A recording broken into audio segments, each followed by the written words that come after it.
Bob Treves, so good to have you here. I've been reading your magazine Freedom's Ring for some time now, and I want to tell you that God has raised you up, brother, for such a time as this.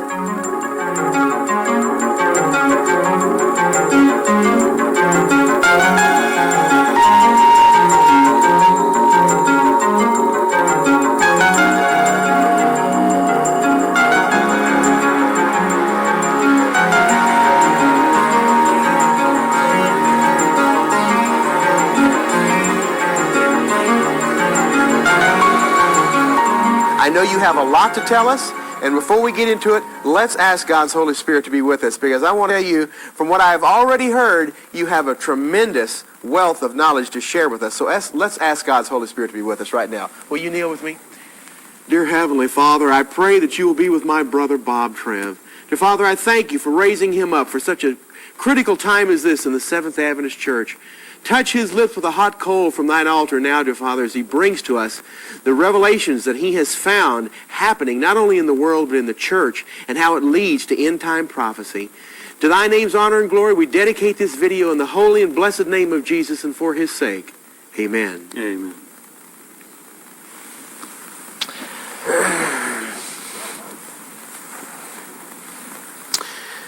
Bob, when I was on vacation recently, I took this bound volume of Freedom's Ring that you sent me, and I went through it with a highlighter pen.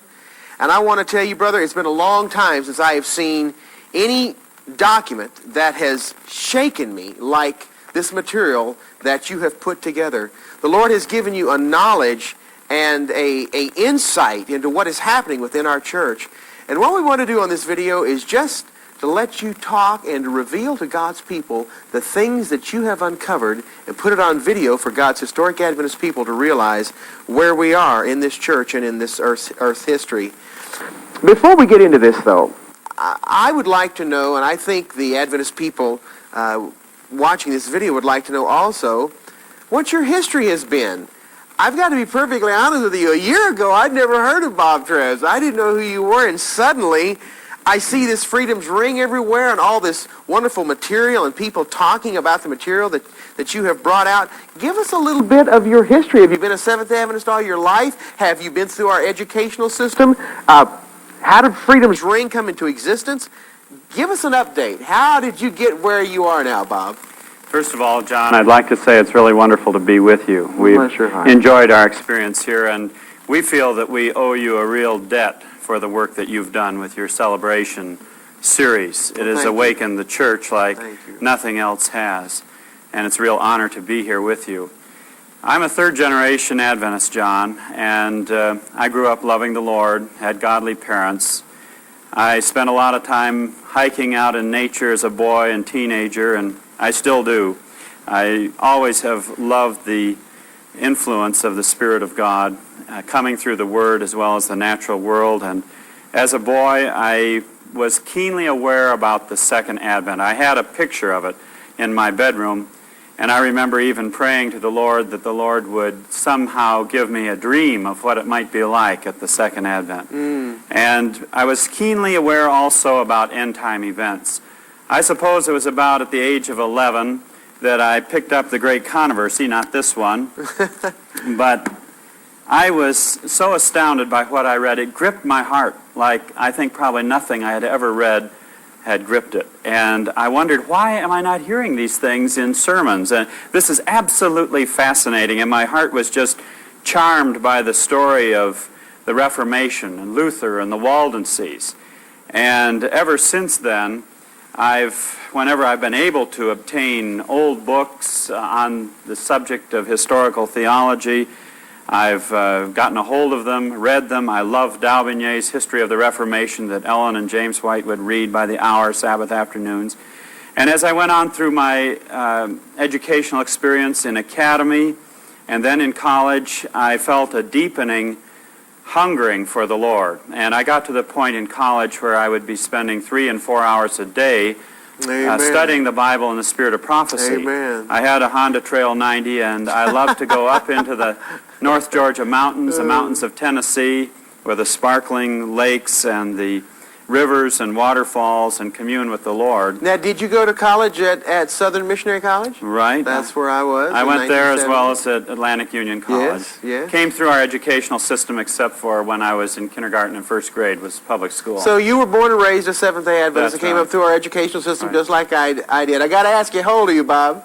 42. 42. You beat me by 2 years. I just turned 40. So we come from the same generation. I think that's right. obvious. That's right. Both born and raised in the Seventh-day Adventist Church. Now, what happened in your college years? You gave me a little hint of that earlier. You know, John, that's an interesting point you make. We're both of the same generation, same vintage, and we have seen the complete turning inside out Amen. of our Oh, movement. you can say that. And that has concerned both of us and Yes. led us to do what we're doing. But your question was, what did I see in college that stimulated and concerned me? Yes. Well, in the college dorm, you could walk from one end of the dorm to the other, 400 fellows, and not miss one word of the main rock station in Chattanooga. Oh, you found that to be true in your dorm too, huh?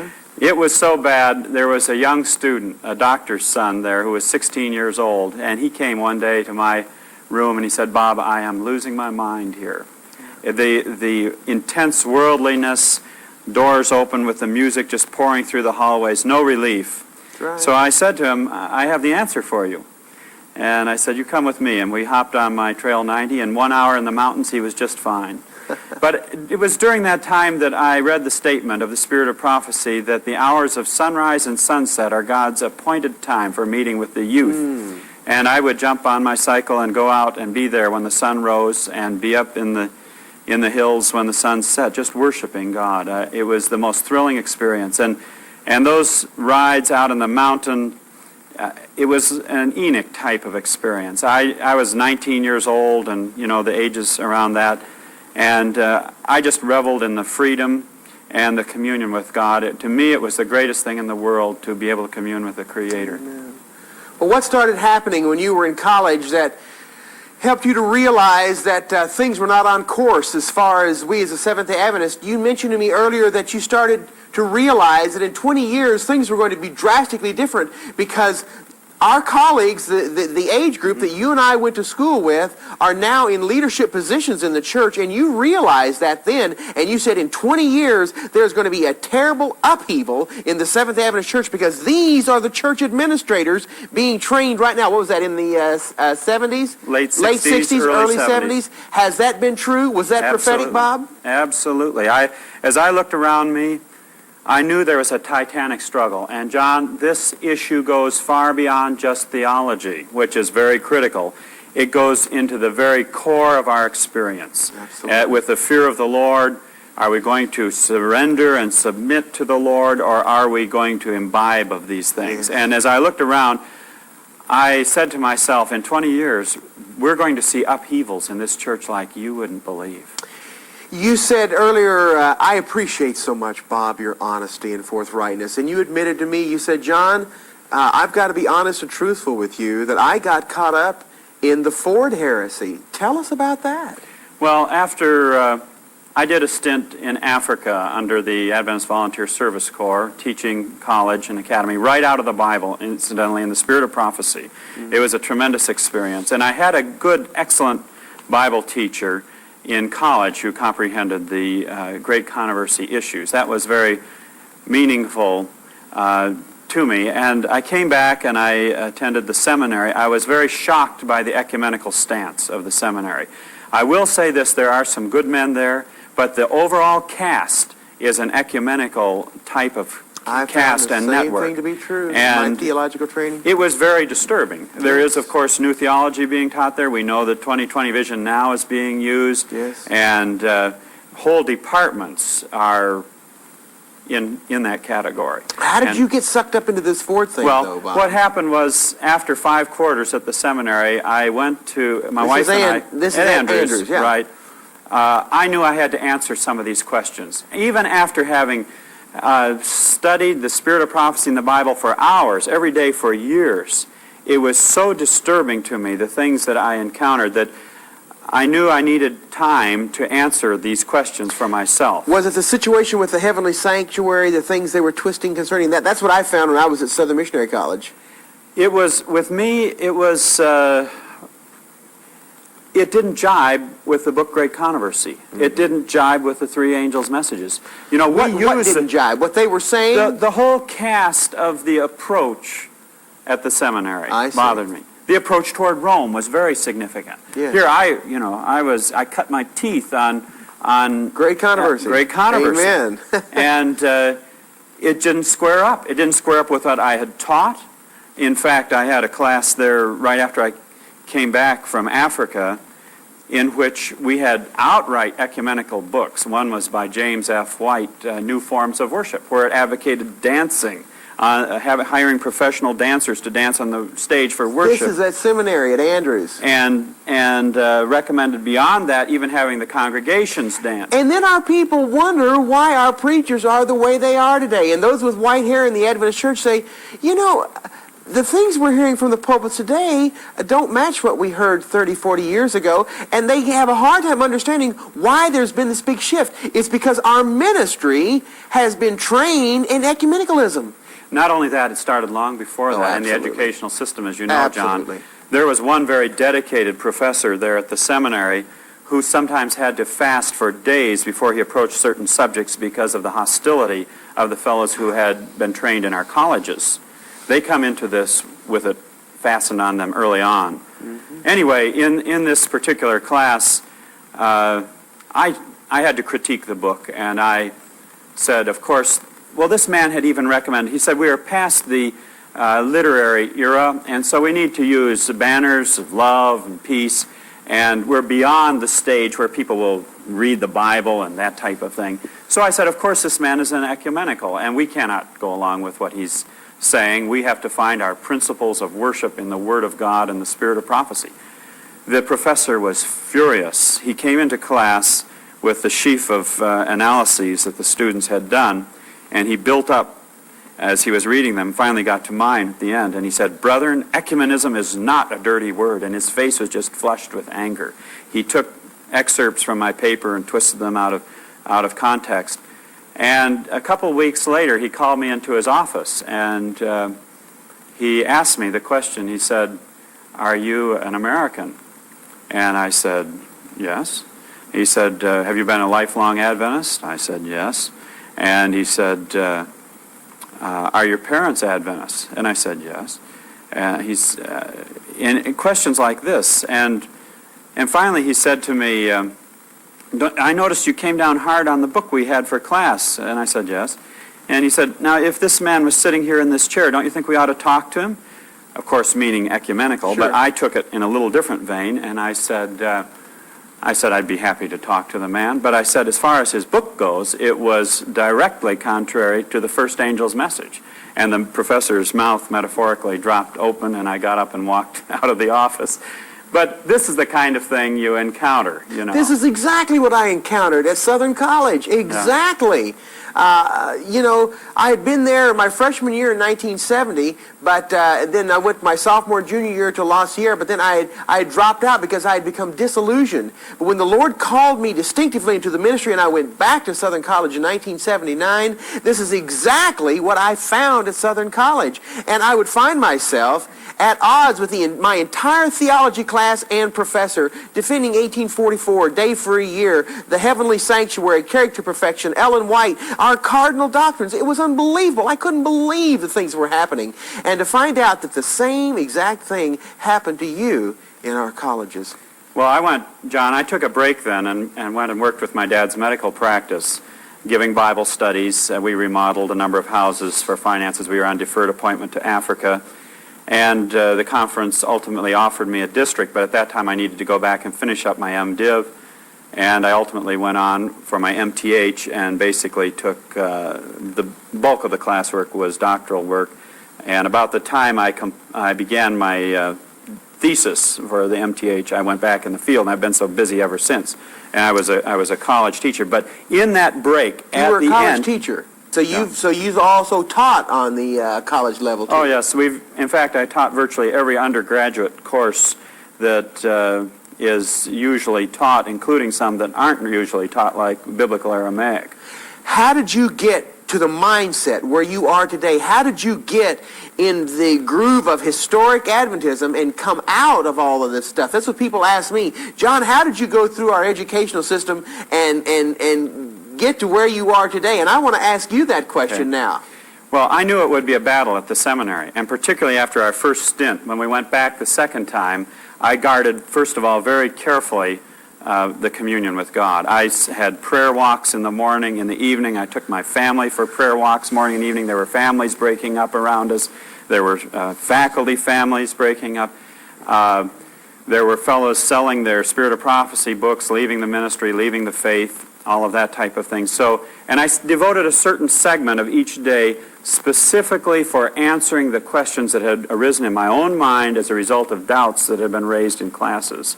I had one class that was so subtly satanic that I had to spend 2 hours each time after that class, after virtually every class period, in communion with the Lord to get rid of the evil spirit that haunted me after being in that class. Sometimes in my classes at Southern College, I would find myself weeping because I found my theology being rearranged, and I found my mind being rearranged and twisted by, trying to take on one student, trying to take on the entire theology class and professors. That's awesome, Bob. Yet I found that day after day after day, and it got to the place where I didn't want to go to class anymore because I found out that defending historic Adventism made me an outcast. But I realized that the Lord, Bob, was preparing me for this time now. When you look back, you yes, can see it. The Lord. If I couldn't have taken the onslaught that I got at Southern College as a student there, I could not withstand the persecution and revilement that I'm taking now in this independent ministry. So the Lord was preparing us. Praise His name. But you asked specifically, John, about how did I get into this groove? Yes. And about the end of the time when we had taken the break, just before I went back to the seminary to continue my studies, we began getting Ford tapes. Ford had just come here from Australia to PUC. And he was saying that justification is the third angel's message in verity. It's exactly what Ellen White says. And he's a very engaging personality, very humble in his appearance and all. And I suppose I listened to about 8 different sermons as I was working, remodeling houses. He's clever, Bob. And he's clever. When we came back to the seminary, the Fordite movement was in full swing there. And there were many Australian students, many American students, lawyers, others who were entering the ministry. Brilliant people, bright as light. Very keen. Yes. And these were our predominant friends. We ate in their homes. They ate in our home. We had fellowship, and we had many experiences together. But that fall, I went back to school in the summertime, but that fall, I received the Pacific Union College forum tape in which Ford began exposing what his real position was on the sanctuary. And that was what really began triggering things in my experience then. I knew something horrendously was wrong. It didn't jibe with great controversy. It didn't jibe with our historic Adventist position on the sanctuary. I began getting up at 3 o'clock in the morning, night after night, reading Leviticus 16 in Hebrew, Daniel 8 in Hebrew, Hebrews 8 through 10 in Greek, wrestling with it. I remember one time I went on a walk and I said, Lord, give me light on this. And so I not only began researching that subject in depth, but I began studying one subject after another of Ford's entire theological package. I studied his issue on the nature of sin, his doctrine, compared it with Ellen White and the Scriptures, the nature of Christ, the issue of obedience, justification, sanctification, the Sabbath, sanctuary, how the whole package fit together. And I came to the conclusion that there were 2 systems of theology struggling for the mastery in a life and death combat in our structure. And during this time, that fall, I was in the Fordite movement. I was the acting treasurer, and at Christmas time they put my name up to be president of the organization. And I declined because I had had enough doubts at that point as to where it was going. And I told them I don't know enough about where this movement is going. I did further research, and I came to the point about February, it must have been, of the next year. What year was that? That would have been 81. No, sorry, that would have been 80.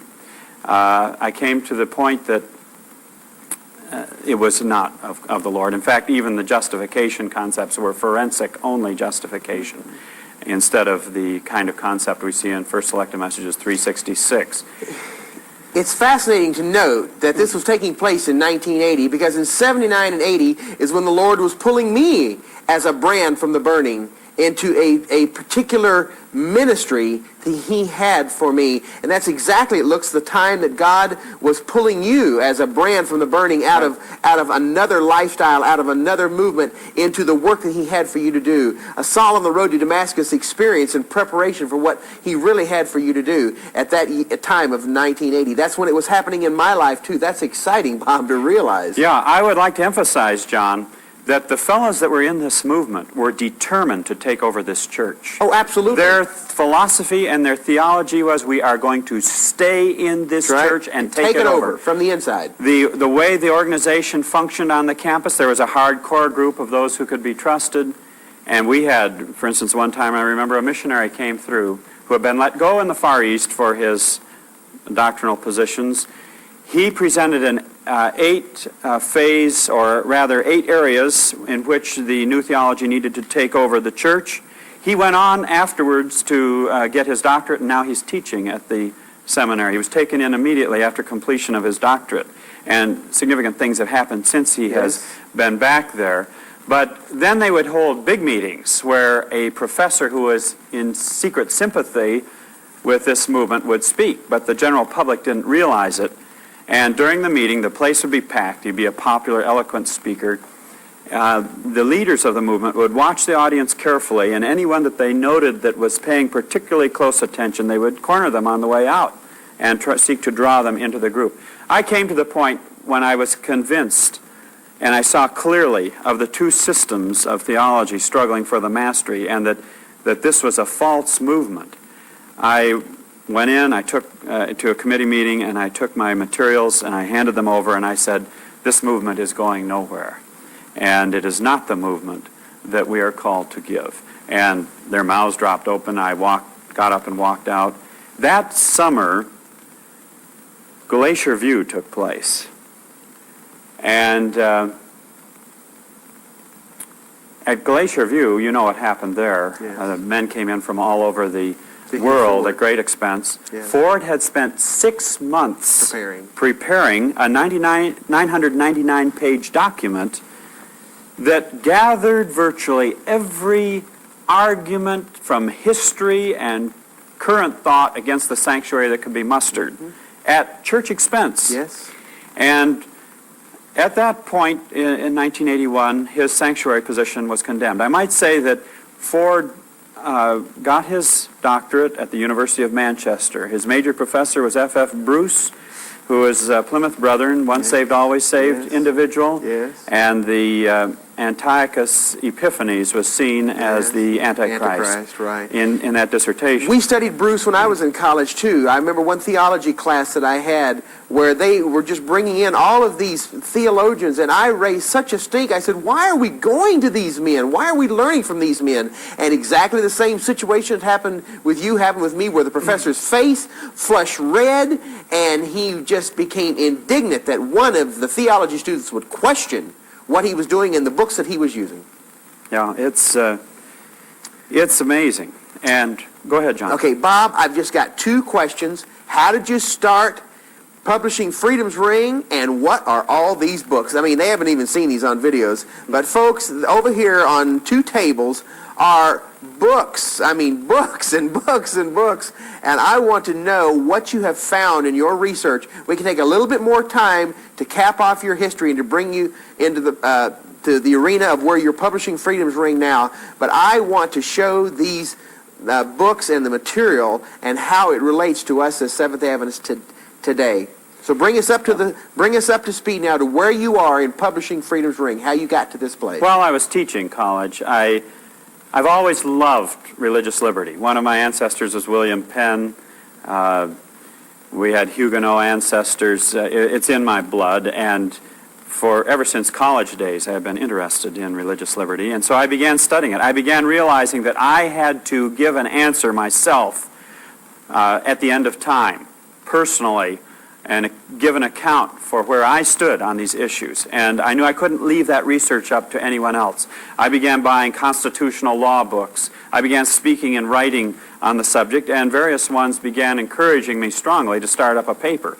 Actually, I'd wanted to do that for years, and finally we launched Freedom's Ring, and I do research, writing, editing. Now I love it. It's tremendous. Well, I tell you, I was sure edified by this bound volume of Freedom's Ring that you sent me before I went on vacation. Was able to spend some time just going through it page by page. I want to find out what is the first inclination that you had of us heading toward Catholicism? Was it in college? When did you come to realize that a major move was underway to get the Adventist Church into the ecumenical movement and embracing Catholicism? Because that is basically what you have covered in page after page after page here, and it's in such depth that I'm wondering, how long have you been aware of this? How long have you been working on this? How long has it been since God has been revealing this to your mind? Because many laymen today, and myself included, realize that this is happening. When did you start getting wind of this? First of all, John, I want to give all the glory to God, because there are times when God has led me in a bookstore to a certain page as I've opened the book, and I have said to myself, I've got to buy this book just for that one sentence. Yeah. Well, the question is, how did I begin to become aware of Catholicism? I'd like to show you a book here, John. Show us these books that you've got, Bob. We're gonna have to bring a camera over here a little bit and show these viewers the close-up of this. But this is a tremendous amount. I mean, you've got hundreds of dollars right here just in books. This is just a fraction. This is just and when you came to speak here at Rolling Hills last Sabbath, it was so funny. You brought one big case of books in, then somebody was following. I think it was your son with another big case of books, and then another big case of books. And I said, I thought I carried around a lot of books. This is phenomenal material. Let's just start in, and you start showing us book by book, page by page, the things that you have found. Well, John, just as we were starting to launch Freedom's Ring, I walked into a bookstore, and there was this book, The Keys of This Blood, The Struggle for World Dominion between Malachi Martin, John Paul II, and Mikhail Gorbachev, and the capitalist West. And I instantly knew that was a significant book. In fact, the first issue of Freedom's Ring dealt with just a quick synopsis of this book.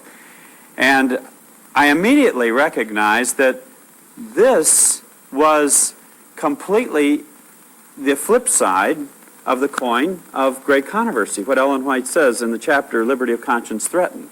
Actually, I should back up just a little bit here, John. We had started a study group in which we were studying the celebration issue. Mm-hmm. And we had been studying out of modern revivals and the great controversy, showing that this Pentecostalism was the foretold false revival that is seeking to blunt the true. And John, really, what I see happening right now in the church is a titanic spiritual struggle of the Lord trying to bring about the revival of primitive godliness. Amen. And certain agencies under the influence of Christ's adversary doing everything possible to block it.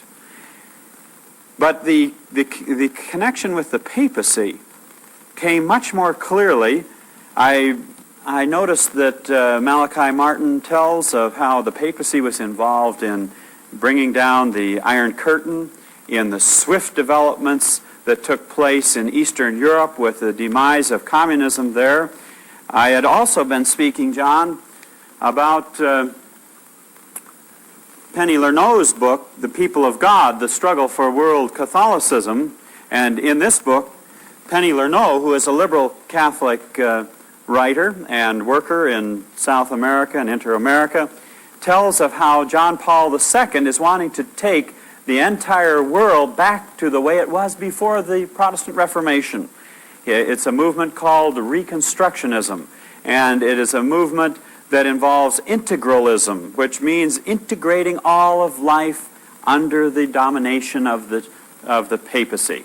And so I was aware of some of these developments that were taking place. In Malachi Martin's book, he discusses in a chapter there the picture of John Paul II contemplating the world scene and categorizing each ideological entity that he is having to overcome in his drive for global domination over every individual, over every nation, over every religion, over everything in the world. And in one compartment, in one room, he classifies the minimalists, and Seventh-day Adventism appears right there. It's right in the book. And the position of John Paul II, according to Malachi Martin, as he surveys the Seventh-day Adventists and people in that category, the minimalists are people who don't believe that they will ever have a majority of the human population on their side. He says that the Seventh-day Adventists, the minimalists, are going to have to fit into the New World Order or become extinct. Mm-hmm. And so... Or become extinct. Does that remind you of Revelation 13 about us being killed? Absolutely. Verse 15, yep. I believe it is, that they shall be killed, that if we do not go along with what they want, we will become extinct. Right. Exactly. And he says individuals may hold out for a longer time, but it will come to the point where they'll have to fit in, or else become exterminated. Extinct. Yeah. Exactly.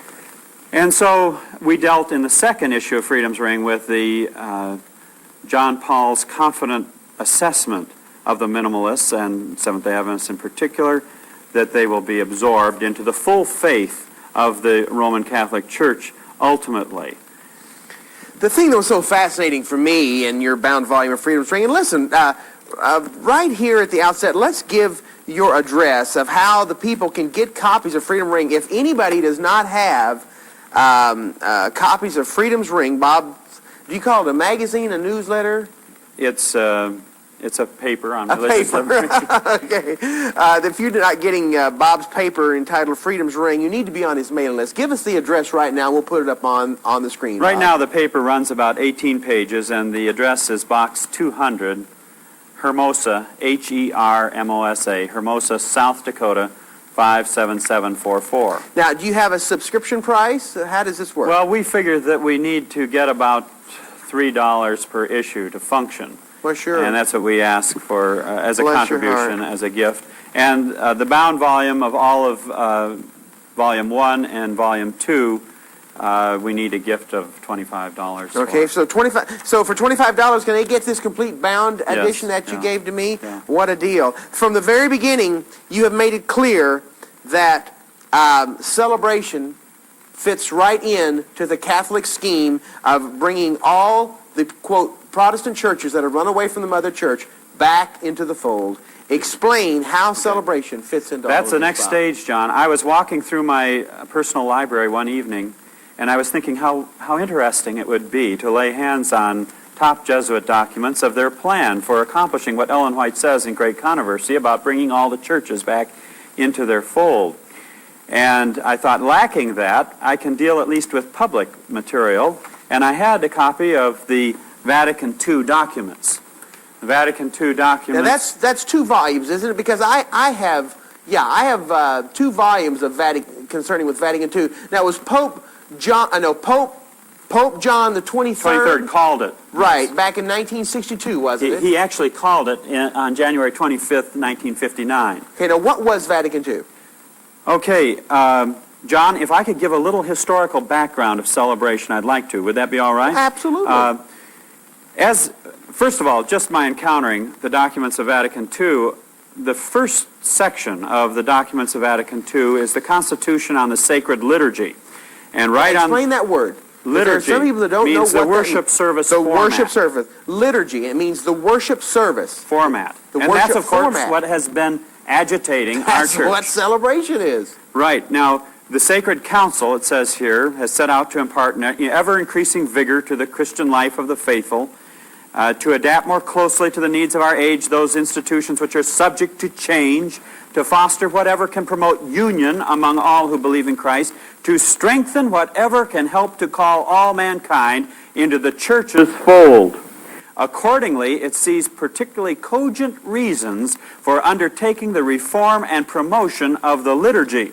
So this is the foreword or the preface of Vatican II, that it is out to change the worship hour of Protestant churches and to blend them in to the liturgy or the worship service of the Roman Catholic Church. Because the purpose is to call all mankind into the church's fold, and in Roman Catholic thinking, there's one church. That's right. And they're going to use the worship structure, the worship hour structure, to do it. Sure. That is exactly the broadest. It reaches the congregation at the broadest level. Everyone's expected to be there. At the worship hour. And page 46 calls on the pastors to introduce it gradually, explaining the reasons for it as they go along. We've heard that. Now, John, when we look at the term celebration, incidentally, it occurs on virtually every page of the Constitution of the Sacred Liturgy, as many as 14 times on a page. Celebrant, celebration, celebrate. It's all through Vatican II. Celebration is the Catholic term for its services. Marriages, funerals, the Eucharist, Mass, they're all celebrations. In fact, even the Council of Trent was called a celebration. And in here we have the bull for the celebration of the Council of Trent. And yet, I felt that I didn't know where it came from, but suddenly, several years ago, we just began seeing celebration in everything. All of our periodicals, everybody was talking about it in the church bulletins. Suddenly, the word celebration just sprang to life in the Seventh Adventist Church. And I couldn't figure out for the life of me where we got that term. We started naming magazines after it, and everything, everybody all the leadership was talking about celebration this and celebration that. Everything was a celebration. And now to realize that back in 1962, this was the term that was used throughout the documentation of Vatican II for the worship hour. And that's where it comes from. But it's been called, you see, in Roman Catholicism, celebration is a very ancient term. It's always called its services celebrations. Right, like the Council of Trent was in the 16th century. And we've just adopted this Catholic term. All the sessions of the Council of Trent were called celebrations. In fact, it goes back to the mystery religions in Babylon, ancient Babylon. They celebrated the mysteries. But, Bob, if it was just the word, that would be one thing. But we've adopted much more than just the Catholic word celebration. It's everything that the word celebration in Catholicism entails. Yes, and the sequence, the historical sequence of developments leading us to the point we are at now is absolutely fascinating and stunning. Now, John, a little more history about this celebration. Okay. According to Vatican II, Sunday is the chief celebration of Rome. The chief celebration. Yes. And in the Constitution on the Sacred Liturgy, there is a flow that I began noticing. I began underlining things that were paralleling developments in our church, and I saw that musical celebrations were to be the most effective celebrations. Music has something to do with this? And the popular music was to be brought in. Now, 25 years ago, that was pretty revolutionary. Yes. And we know, we have good friends who were Roman Catholics who are now historic biblical Adventists, and they said they noticed immediately after Vatican II, the guitars were brought in, the whole music was changed. But I want to address some of that a little more in depth a little bit later, John, because here's something that gives us an ominous note as to where celebration ultimately goes. And that is, in the Spanish Inquisition, the most pious and the most holy celebration of the papacy was the auto de fe, the burning of heretics at the stake. And here I have Henry Charles Lee's History of the Inquisition of Spain. Now, Henry Charles Lee is the definitive work on this subject. He went into the very archives of Spain. It was called a celebrado in the Spanish Inquisition, the service of burning people at the stake. They would have choirs singing, Te Deums, they would have 1,000 notables marching, the king would be present, and here's a chapter called The Celebration, right here. The celebration of the auto de fe. And if people found that they were losing their nerve as they watched people burning at the stake and wanted reconciliation with the church, they could request that, and the inquisitors would speak with them. And if they decided to grant them reconciliation, canon law said that they had to spend the rest of their days in prison. So you were faced in the Inquisition, if you were even suspect of a heretic, being a heretic. And Leonard Levy, in his Origins of the Fifth Amendment, a Pulitzer Prize-winning book in 1969, says that anyone that got in the toils of the Inquisition, of all of those individuals, there is not one record of anyone ever escaping unscathed. So once you were suspected, that was it. And it was the stake, if you were faithful, imprisonment, if you recanted. So you had to be so totally against the heretics to escape being even caught. It's kind of like, reminds me of the French Revolution, to where anybody that was even suspect of being a sympathizer was taken to the guillotine. That's right, John. And Henry Charles Lee also has definitive work on the Inquisition of the Middle Ages. And he tells in this book, this is just a paperback section of it. The 3-volume set is about, yay wide.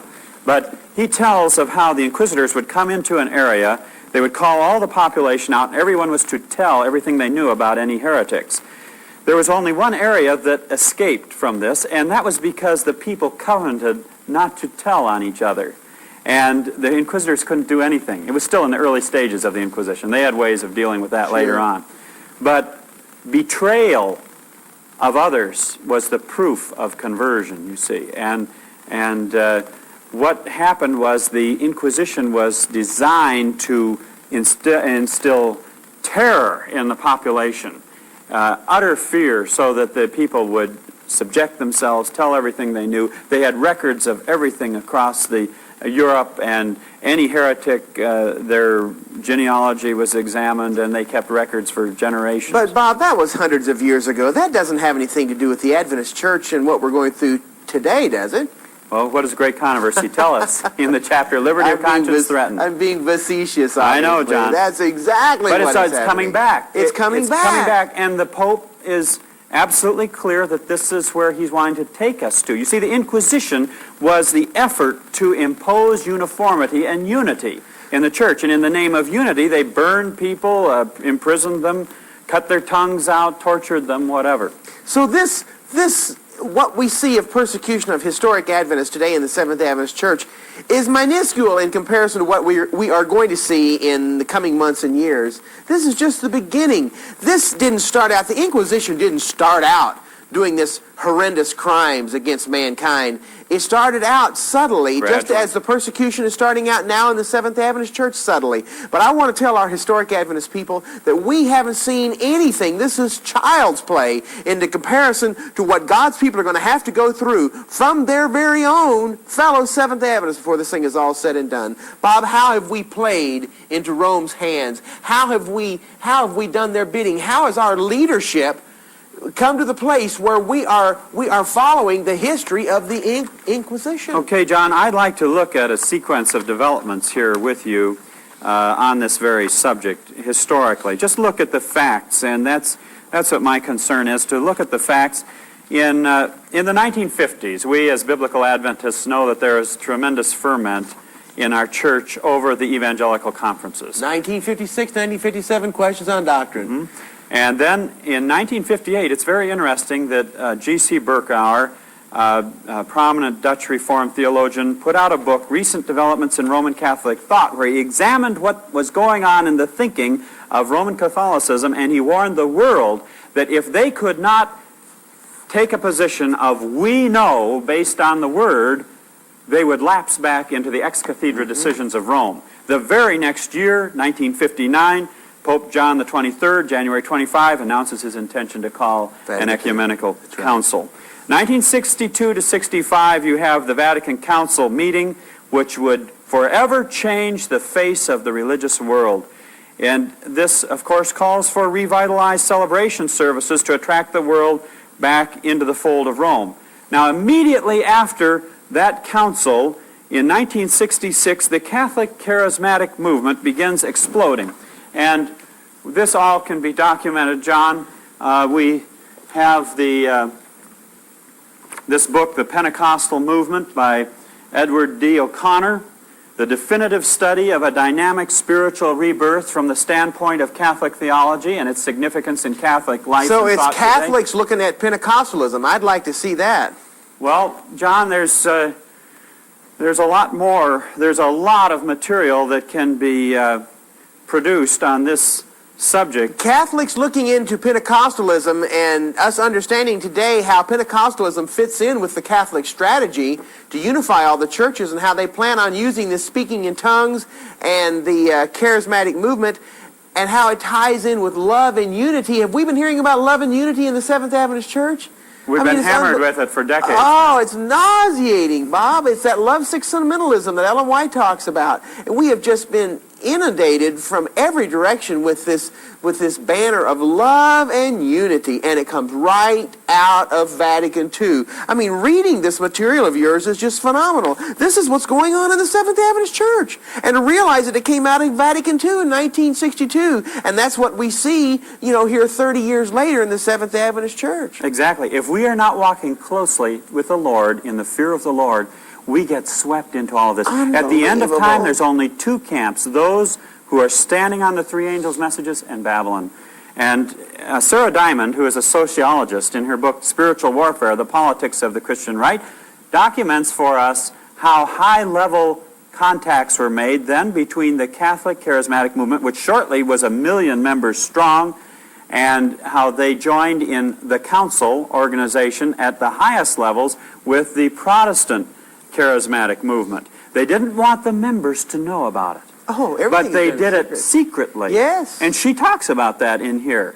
This is a very fascinating book because she paints the very picture for us there. Now we're showing these on screen, and now they can pick these up at the public bookstore or public library. Where can people? In most cases, you can order them like from B. Dalton Bookseller. Now, Documents of Vatican II you can get from Erdman's for $9.95. They pay the shipping on it. You may have to special order them. So any diligent researcher, though, can get their hands on these books that you're referring to. Oh, absolutely. I noticed here that it talks about how that they realize that they must educate the ministry into celebration. Oh, yes. That's exactly what we see going on today in the Seventh Adventist Church. Every institution of higher learning was to promote ecumenism. Now, John, coming in a timeline here, in 1968, it's very interesting what happened because we joined a significant part of the World Council of Churches called the World Confessional Families. And this book documents it, Dictionary of the Ecumenical Movement, which just came out.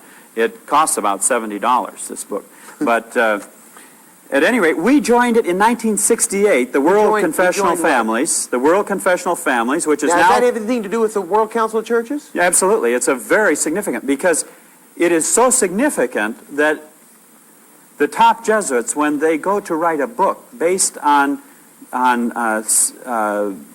statements or decisions made by the World Council of Churches, they consult heavily with the World Council of Churches. And I'll tell you why. 1968, we joined this. Now it's called Christian World Communions. And at the same time, in the same year, the Vatican Secretariat for Promoting Christian Unity joined. But our people are told whenever they ask B.B. Beach or any of these men at the General Conference if we have anything to do with the World Council of Churches, they categorically deny that we have joined the World Council of Churches or the National Council of Churches and that we have nothing to do with that. We're just an advisory type situation, but we're not members, and they just try to tell our people that this is just these independent ministries stirring up a tempest in a teapot, and it's not true. But now you're saying that we're a member of what? On a technicality, John, we are not a technical member, but we belong to the World Confessional Families, which the Roman Catholic Church belongs to. And the Roman Catholic Church is swinging a tremendous influence in the World Council of Churches, having joint working groups, etc. And not only that, but we have been sitting on the Faith and Order Commission. Now, this is a book on Faith and Order, 1985, 1989, which is the most important commission in the World Council of Churches. This is a report on their meeting in 1989. And right in the back here, you can read who our representative is on it. Dr. Ronald Dedrin, Seventh-day Adventist Church, SDA Theological Seminary. And he's been sitting on this. We have had a representative on faith and order. One of our major professors teaching our theologians, training our pastors, and then we wonder why we hear what we hear from the Adventist pulpits today. One reason, John, our ministry worldwide could not cope with the Fordite issue was because they were already several steps down the new theology from their training. For decades now, new theology positions on the nature of sin and the nature of Christ have been taught at the seminary, and that's why the rank-and-file minister couldn't come to grips with it, because he was already several steps down that road. You say here that the pattern was set, celebrate, then annihilate. Now, what do you mean by that? Well, that's just what we were talking about, because the union of the churches, according to great controversy, is the last step before persecution. And persecution at the end of time ultimately winds up in the universal death decree against the faithful. Bob, can we give encouragement to our historic Adventists that the fact that the celebration movement from Catholicism has now come in full force into the Seventh-day Adventist Church, that the next step is major persecution and the time of trouble, that this is just the precursor of what we're going into as far as the time of trouble, the beginning of the time of trouble? John, this is not my position only. Talking to other prominent, faithful, eminent leaders of our church who are biblical Adventists, they concur with this, John, that we are now in the early stages of something that is going to develop and deepen and become worldwide, global. And as we see the New World Order developing, and all of these things, maybe a little later on we can look at some of the constitutional international developments, but all of these things point to the striking fulfillment of what we have been preaching, John, for years and years. What an exciting time to live. What does celebration have to do with the three angels' message? Well, celebration for the Roman Catholic movement and for the World Council of Churches is their code term for liturgical change and liturgical matters, just like Rome's code term for labor unions is what? Solidarity. Oh, yes. You see? That's here in America as well as over in Poland. Sure. So this is their term for the convergence of the churches. Now, John, by the time we get to 1974, there's secret high-level union taking place now between the Catholic and Protestant charismatic movements. 1977, of course, the World Confessional Families are meeting in Rome, and our representative at those meetings, B.B. Beach, gives the gold medal to the Pope on May 18 of 1977. In 1981, Father Braun, Roman Catholic, gives the keynote address at the Full Gospel Businessmen's Fellowship World Convention. The Vatican Charismatic Movement monthly publication in the 1980s, New Covenant, mirrors the Protestant Pentecostal paper Charisma. So you have now convergence taking place. Now, convergence is a big thing in all of this. This is a World Council of Churches book entitled Baptism and Eucharist, Ecumenical Convergence in Celebration, and that answers your question.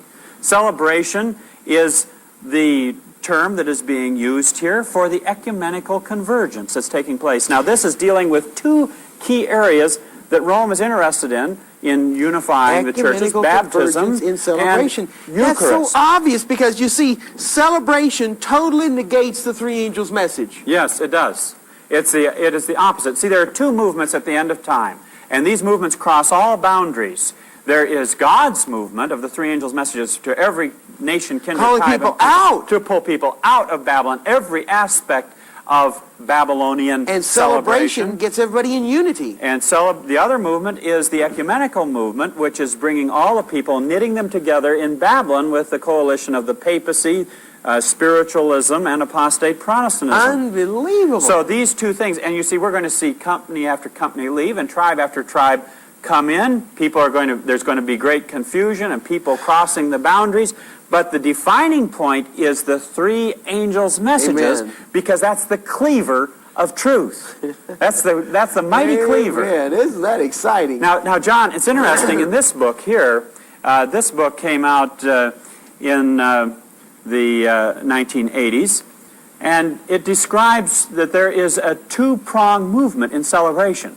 One is to change the liturgies, and as the churches come together theologically and ecumenically, the liturgy expresses the convergence that is taking place substantively in the thinking of the churches, and they converge together liturgically. So the first prong is liturgical convergence. The second prong and is... that's adopting the same type of worship style. Yeah. The second prong is to bring all the churches under the control of the church. All the individuals under the control of the church, and the church will regulate all of human life according to the times. Does that sound like Daniel 7:25? Yes. What do you mean? It sounds like the Seventh-day Adventist Church today, trying to control every portion of our lives. Well, but I'm talking about a global picture here of what Rome is wanting to do. Now, it's interesting that in the documents of Vatican II, part of the strategy is to bring all the churches together on the matter of the Eucharist, to bring the Protestant churches closer and closer, and in their Lord's... Explain to some exactly what the Eucharist is. All right, the Eucharist is the dedicated host. When the priest says... The little wafer. The wafer, the hoc est corpus meum, this is my body. Yeah. Then it is something to be worshipped. They say it's actually the body of Christ. Now, John, there were thousands of people that lost their lives for speaking out against this idolatry. That one thing. They would be put to death just for a word against it. If they didn't kneel as it went by in a procession. Incidentally, processions are being called for. There is so much that is involved in all of this. And in 1982, a prominent SDA theologian representing our church signs a certain critical document, John, and that is the Baptism, Eucharist, and Ministry document in Lima, Peru, 1982. We signed that. Right on the back here, John, it says, over 100 theologians met in Lima, Peru in January 1982 and recommended unanimously to transmit this agreed statement, the Lima text, for the common study and official response of the churches. They represented virtually all the major church traditions: Eastern Orthodox, Oriental Orthodox, Roman Catholic, Old Catholic, Lutheran, Anglican, Reformed, Methodist, United Disciples, Baptist, Adventist, and Pentecostal. Seventh-day. So it's right there on the back of this document. Now, this document calls for the churches to unify in the areas of baptism, Eucharist, which the World Council, the Ecumenical Council of Vatican II called for. Incidentally, ask for Volume 1 when you get it from Erdman's. Baptism, Eucharist, and ministry. So the integration of the ministry is involved, John, and we've been seeing that for years. Absolutely. In some areas, our Adventist ministers now are the leading ecumenical ministers. They have been holding the worldwide week of prayer for Christian unity, which is viewed by the World Council of Churches as one of the most fundamental things that has to be done for ecumenical unity. And we are now hearing reports from the East Coast, the West Coast, New Zealand, Australia, of ministers calling the Lord's Supper the Eucharist. They are calling the people forward to receive the bread in the front, Roman Catholic style. When I started Prophecy Countdown in 1984, in 1985, the Florida Conference sent a pastor in to the Bonita Springs Church that I had pastored, and I had stepped down and started doing television ministry through Prophecy Countdown full time.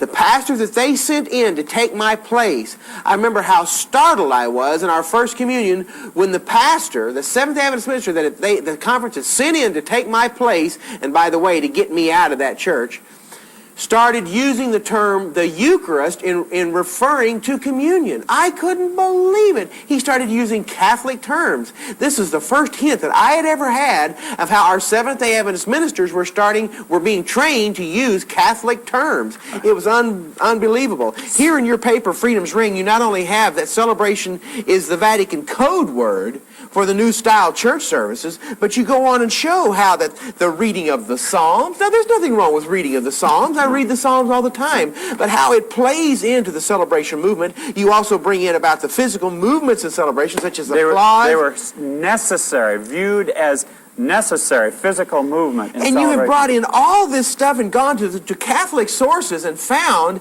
how that all of this stuff was part of the things that were mandated there out of Vatican II for celebration. This is exactly what we have in the celebration movement. The Garden of Prayer is right here. The Garden of Prayer, the applause, the reading of the Psalms, the words upon the screen. I mean, and then the music. You go into the music, how this has all been planned.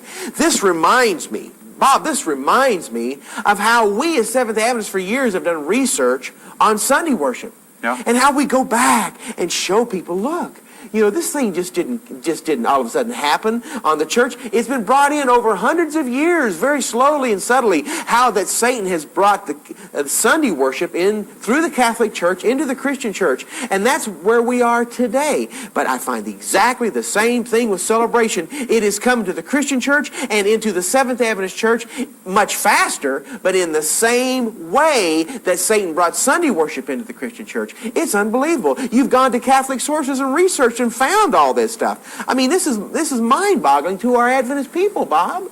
John, you know, as you look at what's happened in the 80s now, there is an acceleration that's happened chronologically. By the mid-1980s, there is a steady stream of literature pouring into the hands of charismatics around the world calling for unity, and the Jesuit Cardinal Augustine B. reports favorably on Pentecostalism's fresh infusion of energy into the Vatican effort to achieve unity. John, here we have Confessions in Dialogue. This is a survey of bilateral conversations among world confessional families. We belong to this organization and in the World Council of Churches, as well as Roman Catholicism. Now, in this book, it's very significant and very interesting that in 1972, meetings were held between the Pentecostal Church and the Roman Catholic Church. The dialogue was between the Vatican Secretariat for Promoting Christian Unity and actually had its beginnings in 1969 and 1970. Now, the Vatican joined the World Confessional Families in 68, the same year that we did. 69, they're talking with the Pentecostals. Are you saying or hinting that there is some type of union that has taken place between the Catholic Church and the Pentecostal Church to use the Pentecostal tongue-speaking charismatic movement, tying it in with Catholicism to bring a one-world church and a unity among all churches? Let me tell you exactly what they say.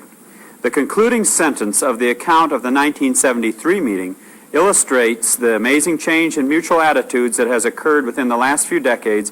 Quote, the participants in the dialogue, now this is between Rome and the Pentecostals, right, have become increasingly aware of the growing extent and dimension of the Pentecostal churches and the charismatic renewal, and realize that these movements could have profound repercussions on the renewal of the churches and progress towards Christian unity. You know, it only makes sense that Catholicism and Pentecostalism join hands because they are being both have been led from the outset by the same person. Same spirit. Same spirit is leading both. Yes. Spiritualism is very deep in the Roman Catholic Church. Spiritualism and Catholicism, That's and those right. two unions coming together. Isn't that exactly what our prophet said would happen? Exactly. And so here we have from their own lips in the early 70s, late 60s, their plans of working together for the unification of the churches. So the Pentecostal charismatic renewal is the vehicle which Rome is using to bring all the churches back into her fold. That's why we have the Pentecostal dimensions to the celebration movement in our church. And how are they tying the Eucharist into all this with Pentecostalism? That's right. The Eucharist is seen as the basis for Christian unity. Okay? So that has to do with the Baptism, Eucharist, and Ministry document. Now, remember that the documents of Vatican II called for unity in the area of the Eucharist. Now the World Council of Churches takes this up, and they put out this document, the most significant document in the 55-year history of the Faith and Order Commission, and we ourselves, in our response to it, call it the most significant document, calling for unity in the area of the Eucharist. Now, right away, the Jesuits got on this, and Karl Rahner, who is probably the top Jesuit of this century, joined up with Heinrich Fries, a Roman Catholic ecumenical theologian, and put out this book in 1983, 1 year after this comes out. 1 year after that, they come out with their strategy for the unification of the churches. Explain what the role of the Jesuits is in the Seventh Adventist Church, Bob, to those who may not know. The role of the Jesuits is to undo all that Protestantism has done. Ignatius Loyola came on the scene about the time. What is that? Explain exactly what what is it? Ignatius Loyola. Ignatius Loyola. Right. That's right. He is the head of the Jesuits, the founder of the Jesuits. The very century that Luther was promoting the Reformation, the Counter-Reformation was spearheaded by the Jesuit order. Now, that will tie in, and I think we want to look at that just a little bit later, John. That will tie in with the mysticism that is being brought into our churches now, and the actual introduction of the spiritual exercises of the Jesuits. But I'd like to touch that a little later on in more depth. So you see, not only are we dealing with celebration, we're dealing with neurolinguistic programming. Right. So this is all going to tie in. This is exciting to see the research that you've done, Bob, and what it all ties in with the New Age too. But right now, let's keep on our track of looking at the chronology, John, of this is so significant. Now, I'd like to just hit a point here out of this book, which is most significant. In fact, I came across this book because I was walking through a bookstore and noticed this book promoting unity, Themes in Lutheran Catholic Dialogue. I just opened the book up, and I saw on page 58 here a discussion of Rahner and Fry's book here, Unity of the Churches. And here's their strategy, just the gross strategy, the overview. And you just happened to find this as you were walking through a bookstore? Oh, yes. I case the bookstores carefully. Just stumble upon this stuff. In contrast to this, the author writes, George Anderson and James Crumley, Rahner, that's the Jesuit, and Fry's attention focuses on the hierarchical, juridical, and institutional. So they are interested in bringing about the unification of the churches, utilizing the hierarchical patterns in the churches and the institutional dimension of it, and the juridical. Unification is seen as proceeding from top to bottom. So you get the top ones first, and it filters down to the lower echelons of the church, from higher levels to lower ones. Perhaps the most vivid indication of this is when they argue that Protestants on the whole are just as passive in their church membership as Catholics, and therefore can be expected to follow their leaders into union with Rome. Now, after reading that statement, I knew I had to get Rahner's book. So I ordered it. And here is what Rahner says about this very subject. What he is discussing is his concern about how will the leaders of the churches have sufficient authority to bring their members back into union with Rome. He spends several pages on this because he is concerned that there might be the possibility of a backlash, that enough vital Protestantism may be residual in these churches that will rise up and oppose the reunion with Rome. You better believe there is. But he thinks he's got a solution here, and here's what he says. However, even if one recognizes a significant difference in parish life between Catholic and Protestant congregations with respect to ecclesiastical leadership, the average congregation in the Protestant churches, in fact, usually practices the kind of obedience to their church leaders that is customary in the Roman Catholic Church. I'd like to digress for just a second here, John, and talk about the way the Jesuit strategy functions. They like to infiltrate. Yes. They like to change the thinking, the philosophy, the attitudes, the ideology. They like to prepare and take plenty of time making their preparation. And then when the time comes to strike, they strike with lightning speed when they feel that they have gained what they're wanting through the honeycombing of the structure that they're working with. Yes. This happened in Eastern Europe. In fact, by the early 1980s, Malachi Martin says that the preponderance of the Eastern Orthodox bishops and Russian Orthodox bishops were prepared to accept the primacy of the Pope. And when they knew their hour of infiltration had reached far enough, then they struck. Bang, bang, bang, bang, and all those nations fall at their feet. But now listen here to the rest of this paragraph. It is so significant. So what would they be interested in doing, John? They want to get the congregation so that they have the same attitude toward the leadership that the Roman Catholic congregation has to theirs. Hypnotism. Therefore, one should not overestimate the danger of a rebellion at the grassroots against their ecclesiastical leaders' decisions regarding unification. On the basis of their theological expertise and their religious conscience, the representatives of this ecclesiastical leadership can decide in favor of church unity and can also work with sufficient zeal among the church members to gain their understanding for this decision. So if a grassroots rebellion starts, all that has to happen is for the ecclesiastical leadership to be a little more zealous and use their expertise that the average person doesn't have to knit them into the fold as they go step by step. And I will say this, it is a step-staged process. Yes, we have seen Step-stage that. process. We have absolutely seen that. Now, a number of other significant things that Rayner brings out in this book, John, is that in the world church to be that the Jesuits envision, each church will keep its own structure. It's far more subtle than most people realize. Each church will keep its own structure and will have its own set of fundamental beliefs, but they will work together in an atmosphere of reconciled diversity. And they will ultimately be led to recognize the Petrine service of the papacy as being the guarantor of love and unity and orthodoxy. The ministries will be integrated by working together on the same kind of programs. And we're seeing that type of thing taking place on the local level in our church. Bob, this is incredible stuff that you're showing us, and it's pretty heavy, deep stuff. And our people are really going to have to probably watch these videos more than once. They're going to have to watch them over and over again. I get letters all the time from people say, I've watched your NLP1 tape, 10 times. And if they have had to do that in order to absorb all the material that we have, I can just imagine how they're going to have to get these videos and watch them over and over and over again to really assimilate everything that we're dealing with here. Here is something that we just got in the mail. It's really something. This day of taping, this just came in the mail just this morning. I'll be very honest with you. I have not had much time to spend with it. I just thumbed through it quickly before taping. I'm going to show it to you for the first time. This is from Andrews University. It's their yearbook, their joker that shows the pictures of all their students.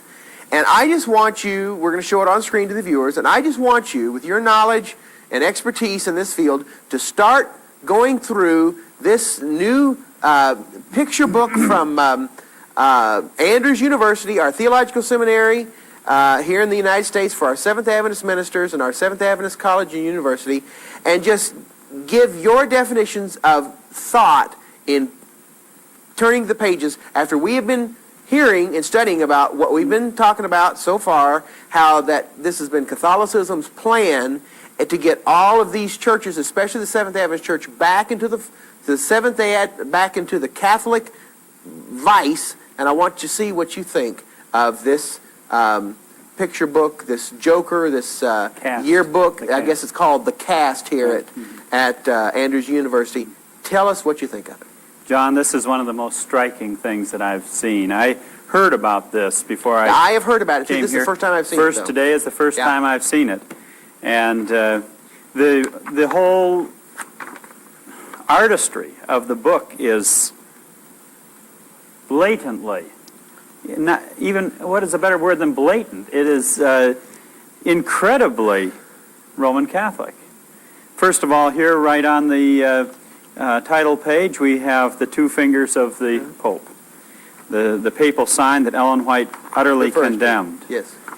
And then we have the picture of apparently the Virgin Mary. It's in the same posture as the Virgin Mary is characteristically pictured with a halo. And then you go through a few pages of the pictures, and then you have another figure, medieval figure with a halo of sorts on the head. And you pass through some more pictures, and you have a monk with a shaven crown, pondering with a halo around his head. Now, Bob, what would possess Andrews University to print this abomination? Well, you know what I think it is, John? I think it's the same thing that possessed Malachi Martin to write his book. They are so confident now that they are being bold. Blatant. Bold. The Roman Catholic plan for the takeover of this planet is not a secret, stealthy thing anymore. No. It's open. It's right there in the open, just like Mein Kampf with Hitler.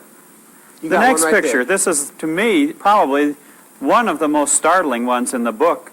Offensive. And offensive. Look at the scantily clad aspect of Christ, and there is the pouring of water instead of the baptism. This is totally a Catholic absolutely method of paganism that is brought into the Christian church. Incidentally, that fits right in with the theme of coming together in the area of baptism. Yes. With the baptism, Eucharist, yes. and ministry. Oh, what is that one? This one, here you have the papal sign again. You comment on that one, John, yourself. Rejoice with me, I have found my sheep. Look at the two fingers. Now, why I mean, do you think, Bob, do you think that the editors of this yearbook, who are students... But you have staff working on it. Oh, yeah, too. I understand. You have Andrew's staff. They can say, oh, well, the students do this. We didn't have anything to do with it. That is baloney. Do you think there's any way, though, that they could have done this innocently? Oh, no. I mean, it's a planned thing. That's all the artwork. All the artwork is of this character in this book. And coming along here, we have Catholic rendition of the Lord's Supper. You have the halos, and coming on further, here's a very striking one. At that time thy people shall be delivered, every one that shall be found written in the book. Daniel now, what is that 12:1. saying? That's saying that those Catholic people there, the monks, the priest, are part of God's people during the time of trouble, and these are the 144,000. The nuns, these are the ones that will be delivered. This is unbelievable. I mean, did you ever dream that our church, that our institutions, that people calling themselves Seventh-day Adventist would not only be looking at, but be promoting and printing and endorsing this type of thing in the periodicals of our institutions? And the significance of Andrews is enormous, because there you have the pastors in training, the administrators, the teachers from the entire world field. Here's one of a figure with the nun's neck piece that comes way up to the chin. And on the back is one of the most significant of all. Behold the man, it says, and there's a Catholic picture of Christ with the two-finger sign of the Pope with one hand, and in the other hand there's a crystal ball, which represents the union of spiritualism and the papacy. Yes. That printing from Andrews University is absolutely so significant that it just shows that everything we've been talking about thus far on this video is being promoted by our Seventh-day Adventist leadership, by our institutions, and even by our theological seminary that is training our ministers. Our people need to wonder no more why they are hearing what they are hearing from our Seventh-day Adventist pulpits. Our people need to wonder no more why they are hearing preached on Sabbath things they have never heard preached before, why they are reading in our periodicals things they have never seen in print from the Seventh-day Adventist Church before. They can understand now why there is such a diabolical persecution being organized against the independent ministries who are daring to stand up against this apostasy that is taking place in our church. I mean, our people, surely, by this time, anybody who is sincere, historic Adventist can see the mindset of our leadership and where this denomination is headed and who is in control of it. Absolutely. John, it is absolutely stunning and astounding. It's as if in some of the statements I have run across, and we want to look at some of them in a few minutes, it's as if we're following the script precisely that is laid out. An agenda, like you say, a script. It's like we're following a script. I can't think of a better definition for what it is. John, in this Karl Rahner's book of the Unity of the Churches, we have some very, very significant things which... What page are you on there? It's the next to the last issue, John. Okay. Yours, it may be the last issue. It's like the Jesuits have planned all this, and we're following their pre-planned script. Well, I think that when we understand what the Jesuits are saying, and we compare it, it leads us to some very sober reflections. John, here on page 8, for example, there are a number of theses in this book, Unity of the Churches. What month is this? All right, this would be the October month. Okay, October 91? Right, 1991. Okay. The first thesis deals with the use of creeds. And I'd like to just comment on that for a minute, John, because when we responded to this baptism, Eucharist, and ministry document, you see, all the churches are to respond to this. 186 churches. And the Seventh Adventist Church signed with that, right? We not only signed calling for the unity of the churches, but we sent in our official response, and that's in this book, Churches Respond to BEM, that's Baptism, Eucharist, and Ministry, Volume 2, the official response. And Seventh Adventist Church is listed in that official document? Who is the Seventh Adventist representative that signed this? The one on the Faith and Order Commission, I understand, Dr. Dettern. Dr. Dettern. And he is, and isn't it amazing, he teaches at the Theological Seminary at Andrews, right? Oh, yes. Of course. Has for decades. Absolutely. John, I first came across the fact that we had responded from this book, Baptism, Eucharist, and Ministry, 1982 to 1990, Report on the Process and Responses. You see, it's a process of convergence. And all the churches are responding and discussing what they agree with, what they disagree with, how they react to this statement. But yet, if you ask any of our church officials if any of this stuff is going on, they will lie to our people. They lie to our people and say, no, oh no, we're having nothing to do with this. This is not going on. And here, these publications that you and your research have just gone to the public bookstores and libraries and found, it lists us, and we find out, and our people are waking up to the fact that our denominational leadership has been involved in this for years. Right. Oh, for decades. And our people have been lied to by our leadership. For decades. It's been going on behind the scenes. Now, I first stumbled on the fact that we had made a response from this book on the process and responses of the churches. And here it lists a number of categories of churches that responded, and it says some communions have adopted one common response: Roman Catholic Church, Salvation Army, and Seventh-day Adventists. And the report that was drawn up for the Roman Catholic Church was prepared by the Secretariat for Promoting Christian Unity in collaboration. Incidentally, the Secretariat for Promoting Christian Unity sits with us on the World Confessional Families, or Christian World Communions now. It was prepared by them in collaboration with the Congregation for the Doctrine of the Faith. That's the modern term for the Holy Office of the Inquisition. So they responded, we responded. So I desperately wanted to get our response, to examine it and see just what we said, because the Unity of the Churches strategy by Karl Rahner rests upon the Baptism, Eucharist, and Ministry document, which in turn rests upon the documents of Vatican II.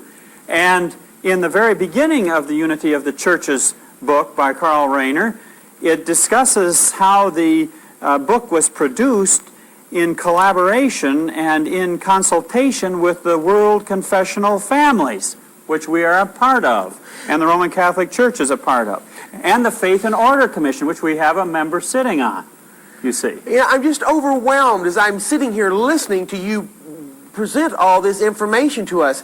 The debt of gratitude, number one, that the historic Adventists owe to you for the research that you have done, but also our thanks be to God for putting this, for inspiring you to do this, for calling you into this, because God realized that our historic Adventist people had to have a valid researcher that collected all this data. And we have been involved in this ecumenical movement and this joining and clasping the hands of the Roman power and bringing Roman Catholicism right into the Seventh-day Adventist Church. And it's been going on for years. And how this whole celebration movement has been calculated and planned, and we are following a preset agenda. I even had, just a few days ago, a couple sent me a tape of a sermon that was preached in their church, along with the transcript of the tape, in which the pastor told the congregation that Catholic means universal. Therefore, you are Catholic Adventists. And he said, more specifically, you are a Roman Catholic. And I listened to it with my own ears on the tape. Now, this is a Seventh-day Adventist ministry? Yes, right from the pulpit Sabbath morning. Here is the statement I'm referring to. This book on the strategy based on the BEM document and the Vatican II is a product of seasoned scholars building on the earlier work of the Second Vatican Council, the Faith and Order Commission of the World Council of Churches, dialogues and theological reflection in world confessional families like the Lutheran World Federation. So it's all tied together. You see, it's all interlocking. And in the first thesis, the creedal element becomes very dominant. And John, this is what is very clear. Now, what do you mean by creedal? You mean what's taken from the creed of the Roman Catholic Church? Let me just read the thesis. It says, the fundamental truths of Christianity, as they are expressed in Holy Scripture, in the Apostles' Creed, and that of Nicaea and Constantinople, are binding on all partner churches of the one church to be. You see, what the Jesuits want to do is bypass the 16th century Reformation, go back to the way things were before that, and it is very open that very clear that Rayner regards, and the Jesuits regard, the Protestant Reformation as a rebellion which took place, but now the churches are laying aside their rebellion. They have ecumenical consciousness. They're all coming back to the mother church. Come back home. Come back home. Telling all the Protestant churches to come back home. Let's have love and unity. Let's have love and unity and celebration together. Absolutely. That's it. That's the code word. So now, remember how the church went into apostasy. The arguments from the great controversy were that Ellen White records that were current when the apostasy was developing, was that with some concessions on their part, that's the idolaters, they proposed that Christians should make concessions that all might unite on the platform of belief in Christ. Yes. Constantine. Now, a very important part of this first thesis is, as they comment on it, Heinrich Fries comments on it in the book, the one church to be is a possibility only if it is a community of faith. Now, I ran into that over and over again at the seminary. In the scholarly writings of the Jesuits and the scholars, there is this emphasis on the community of faith. Only the community of faith can do theology. Only the community of faith is prior to the individual. The individual is assumed into the community of faith. What they do is they take the Protestant Reformation of the priesthood of all believers and turn it on its head.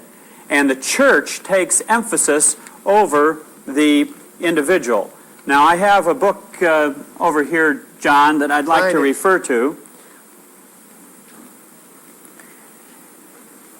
It's a book by a Jesuit from Notre Dame.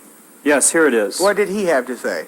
This is Mackenzie from Notre Dame, and he goes in some detail at the beginning of this book to describe the fact that the church community has priority over the individual.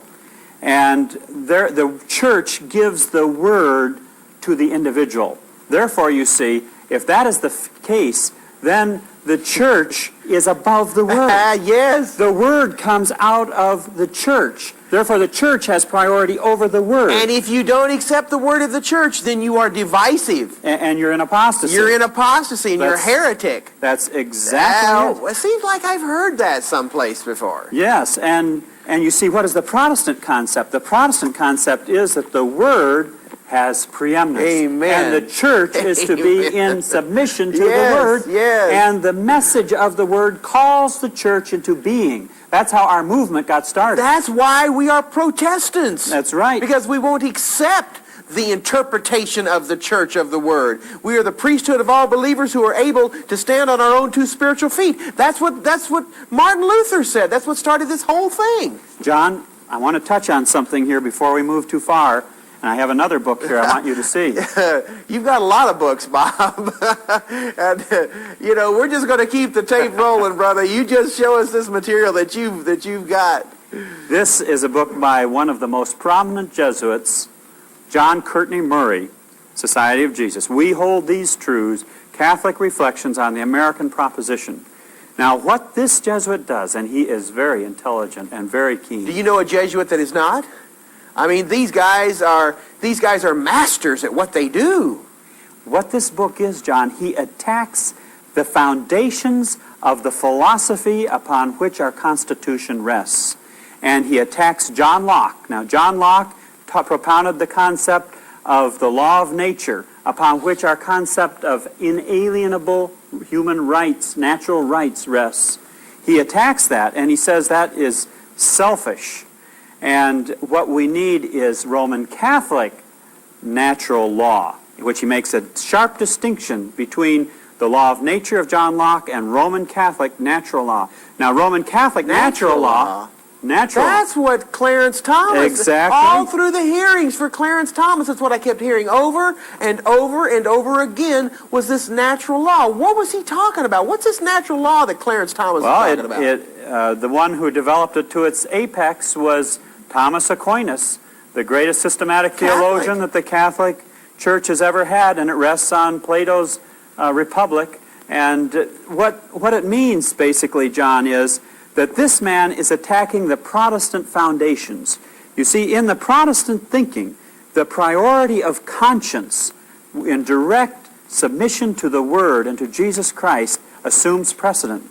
And the concept of the priesthood of all believers was so powerful, and the experience of the Reformers was so strong, and in the Puritan movement, that government had to shape itself around that. Churches had to shape itself around it. Like Ellen White says, that the Pilgrim Fathers that came here founded a nation without a king and a church without a pope, because individual conscience was supreme. Now, if vital Protestantism is gone, and that supremacy of individual conscience in relationship to God is gone, natural law can move in, because in natural law, the individual submits to the order imposed by the church and the state. So this natural law that our new Supreme Court Justice Clarence Thomas believes in is Catholic-oriented. Absolutely. It is a Catholic law. And when he was talking about natural law, he was talking about a Roman Catholic principle. Well, they are studying this book at Catholic universities.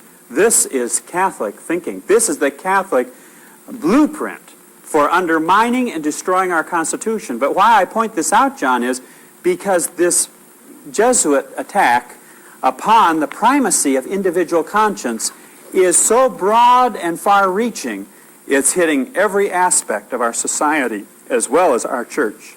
And what we're struggling with in our church right now is which concept is going to be supreme?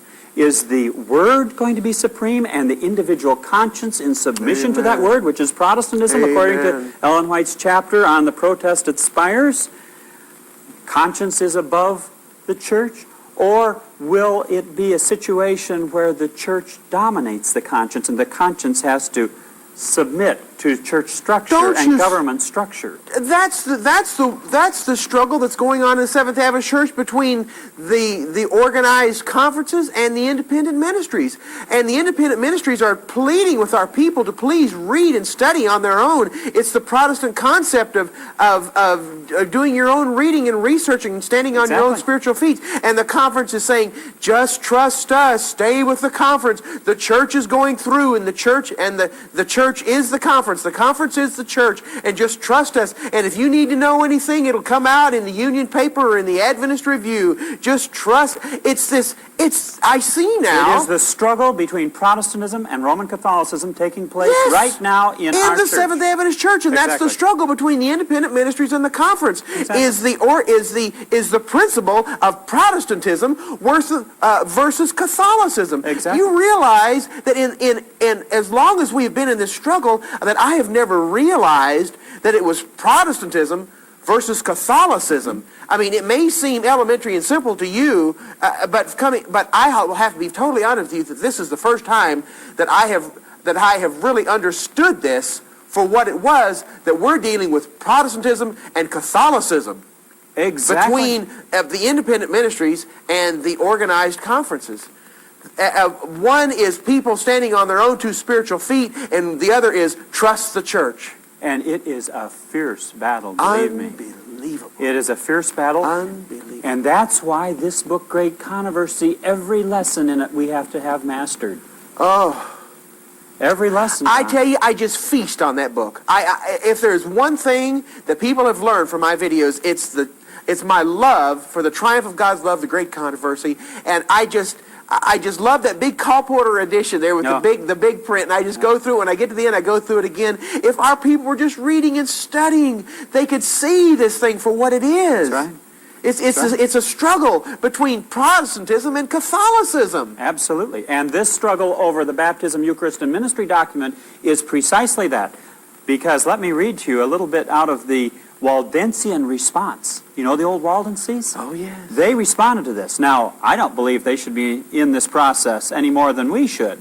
But they were notable for their rejection of the basic premise of the BEM document, whereas we were noted in the materials that came out from the Faith and Order Commission. In this book, we were noted as being one of the most affirmative churches in affirming our appreciation to the Roman Catholic Church, to the Baptism, Eucharist, and Ministry document. We, as well as the Roman Catholic Church, were noted in here for our appreciation. Well, that's why we have the Roman Catholics coming to our general conference sessions in Indianapolis and addressing the group and welcoming them, and why we are just mollycoddling the Roman Catholics, because we are one of the Protestant churches that is being the quickest to clasp the hands of the Roman power. It's absolutely unbelievable. And still, our faithful Adventist people that have been in the church all their lives are saying, just stay with the church. The church is going through. Did you read that article in the recent review with the ship on the front? Was it by Roger Kuhn? Who was it by? Or the article on, or maybe it was Robert Olson, about how that the church is going through and twisting the writings of Ellen White, showing that the conference is the church. We've got to stay with the conference, and our people are just accepting this stuff. Do you know why, Bob? They're not studying. Took the words right out of my mouth. They're not studying. Our people are not studying. No one of us, I believe, understands the gravity of this issue. Because Satan's plan, according to Great Controversy, is to get people away from studying for themselves and to put their confidence in pastors, teachers, professors of theology, and church leaders. Blind leading the blind. She's warned us. It's there. But the Waldenses, what did they say? They had the strongest criticism of all the churches. Among this group of critical comments, the strongest ones come from the Waldensian and Methodist churches in Italy. Their synod points out, together with differentiations and affirmative remarks, that BEM, quote, indicates a convergence in a sacramental and clerical direction, that's what we're talking about, which is opposite to the direction in which the gospel calls the church in its witness in the world, and that, quote, this ecumenical document centers the faith, communion, and Christian witness not on God and the gospel, but rather on the church as a sacred structure that has and gives guarantees of the Spirit's activities through a caste endowed with priestly powers, mediatorial, and representing the divine. And that is exactly the struggle that we're in now. Bob, you keep referring to this BEM volume. Okay, this is volume 6. That has the Roman Catholic response in it. Now, this has the Seventh-day Adventist response in it. Okay, now all these...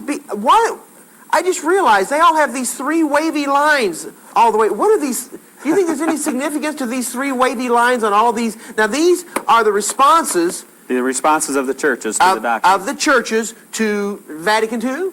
Well, in essence, that's what it boils down to, because the Baptism, Eucharist, and Ministry document rests on that. This is printed by the World Council of Churches. This is printed by the World Council of Churches. Right. Do you think there's any significance to these three wavy lines on all of these BEM documents? What do you see in it, John? I see something that very closely looks like our new ingathering brochure. Is that right? There are three wavy lines almost in all the artwork on every page of the new ingathering brochure to be used for this year's ingathering campaign. There are three wavy lines. And then it comes down to the end to where it just goes into one wavy line. Now, what do you see anything in these three wavy lines of apostate Protestantism, Catholicism, and spiritualism? Well, there's three parts to Babylon, I know that. And then at the end it goes into one line to where it takes the three elements of the three unclean the three unclean spirits like frogs that go together into one at the very end of the brochure. It's startling. And I see these same three wavy lines on all of this stuff that's from the World Council of Churches. Yeah, I see it's right there, I too. see it on this. It's in all of them. It's even on the BEM document. Is this the first time that you've noticed this? I didn't. It didn't register with me about the three lines on every one of them. Have you seen our ingathering brochure? No, I haven't. Oh, you haven't. So I'm telling you about this for the first time. That's right. We're both learning today. I'm noticing that on all of these books, we've got these three wavy lines on all of them. And this is exactly the three wavy lines that are in the new Seventh-day Adventist ingathering brochure. And it represents apostate Protestantism, Catholicism, and spiritualism, and they're all coming together. This is just incredible stuff, Bob. John, what led us into all of this was the fact that as I breezed quickly through the Seventh-day Adventist response here, I underlined and made notes where we referred to the fundamental beliefs, because the first part of the very first thesis of the strategy for bringing all the churches together, the Jesuit strategy, is this matter of a creed in the community of faith. Incidentally, there was a recent editorial in the review that strongly supported this concept of the community of faith and opposed the idea that anyone could develop theology in isolation, like Noah or Elijah or Moses, or anything like this. Anyway, over and over again, the fundamental beliefs are referred to. There is not one direct quote from the Bible or the Spirit of prophecy in our response. All we refer to is our creed. Fundamental beliefs. Have we adopted a creed, Bob? Well, de facto, yeah, absolutely. Absolutely. And it's in the review editorials. We have established a creed, and that has become our document of faith. But what is so significant about it, John, is that the Jesuits like to have a church moved onto a creed, because then they can work that creed. And the creed can change and evolve into bringing all the churches back together. Does our church manual change? You better believe it does. To the whims of the conference brethren, they change it. I will say that they did a rather strict analysis in comparison to our fundamental beliefs, and they did even make the comment here that the BEM document is too Catholic in intent, but I would emphasize that there is always a staged development in the process. And you see, this crucial fact for me is that it's resting on a creed now. Our response to this. First of all, we shouldn't be in the process of ecumenism at all. Second of all, the fact that we are now resting our case on a creed, which is changing steadily. I just thought of something, Bob. I'm not trying to change the subject. I just thought of something, and I want to comment on it. Do you realize what you are opening yourself up to, coming here to Prophecy Countdown and appearing in this video with me? They have absolutely unleashed the demons of hell upon me in this ministry. Every type of diabolical smear tactic that they possibly can use against me, they have used and are continuing, and it is intensifying daily. They have disfellowshipped me personally. They have disbanded my church. They have done every form of persecution that is legal thus far, they have hired a full-time pastor, taken him from his church to do nothing but in private investigation try to dig up dirt on me, and have made the rounds of all former employees of Prophecy Countdown, disgruntled church members of the Rolling Hills Church, anybody that has anything that is of a disparaging nature that they can come up with against Prophecy Countdown. They are even trying to come up with to make a video to refute what I am doing. Do you understand, and have you understood before this moment, what you were doing when you appeared on this video with me, and the truth that you are bringing out? Do you realize how this is going to shake up our Adventist people when they see this? I mean, and from what I understand from you, Bob, the tactics that they are using against me to discredit me in this ministry and trying to crush what I am doing and to stop this material going out to our Adventist people and to diffuse it, also is right out of the Roman papacy and right out of the tactics used by the Jesuits. Okay, first off, I want to ask you if you realized what you were getting into when you came here, and number two, how it plays into the whole scenario of Catholicism bringing the Seventh-day Adventist Church back into the fold and all the Protestant churches back to the mother church, and if this has been used in the past, and if it has anything, the tactics that are being used against this ministry and me have anything to do with the material that you have already shown us. John, first of all, for the first question, I realize what I'm doing coming here. We're in a war. Absolutely. The devil is making war against the remnant.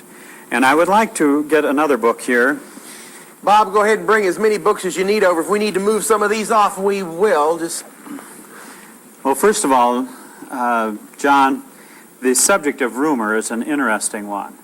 In the Inquisition, popular rumor was used as the basis for apprehending people and dragging them into the Inquisition. The use of rumor and propaganda was used against Martin Luther. And I'd like to just bring you something from D'Aubigné's History of the Reformation. Oh, Ellen White loved that book, didn't she? Yes, she and James would read it for hours every Sabbath afternoon. So they use these same tactics against Martin Luther. Well, that makes me feel better.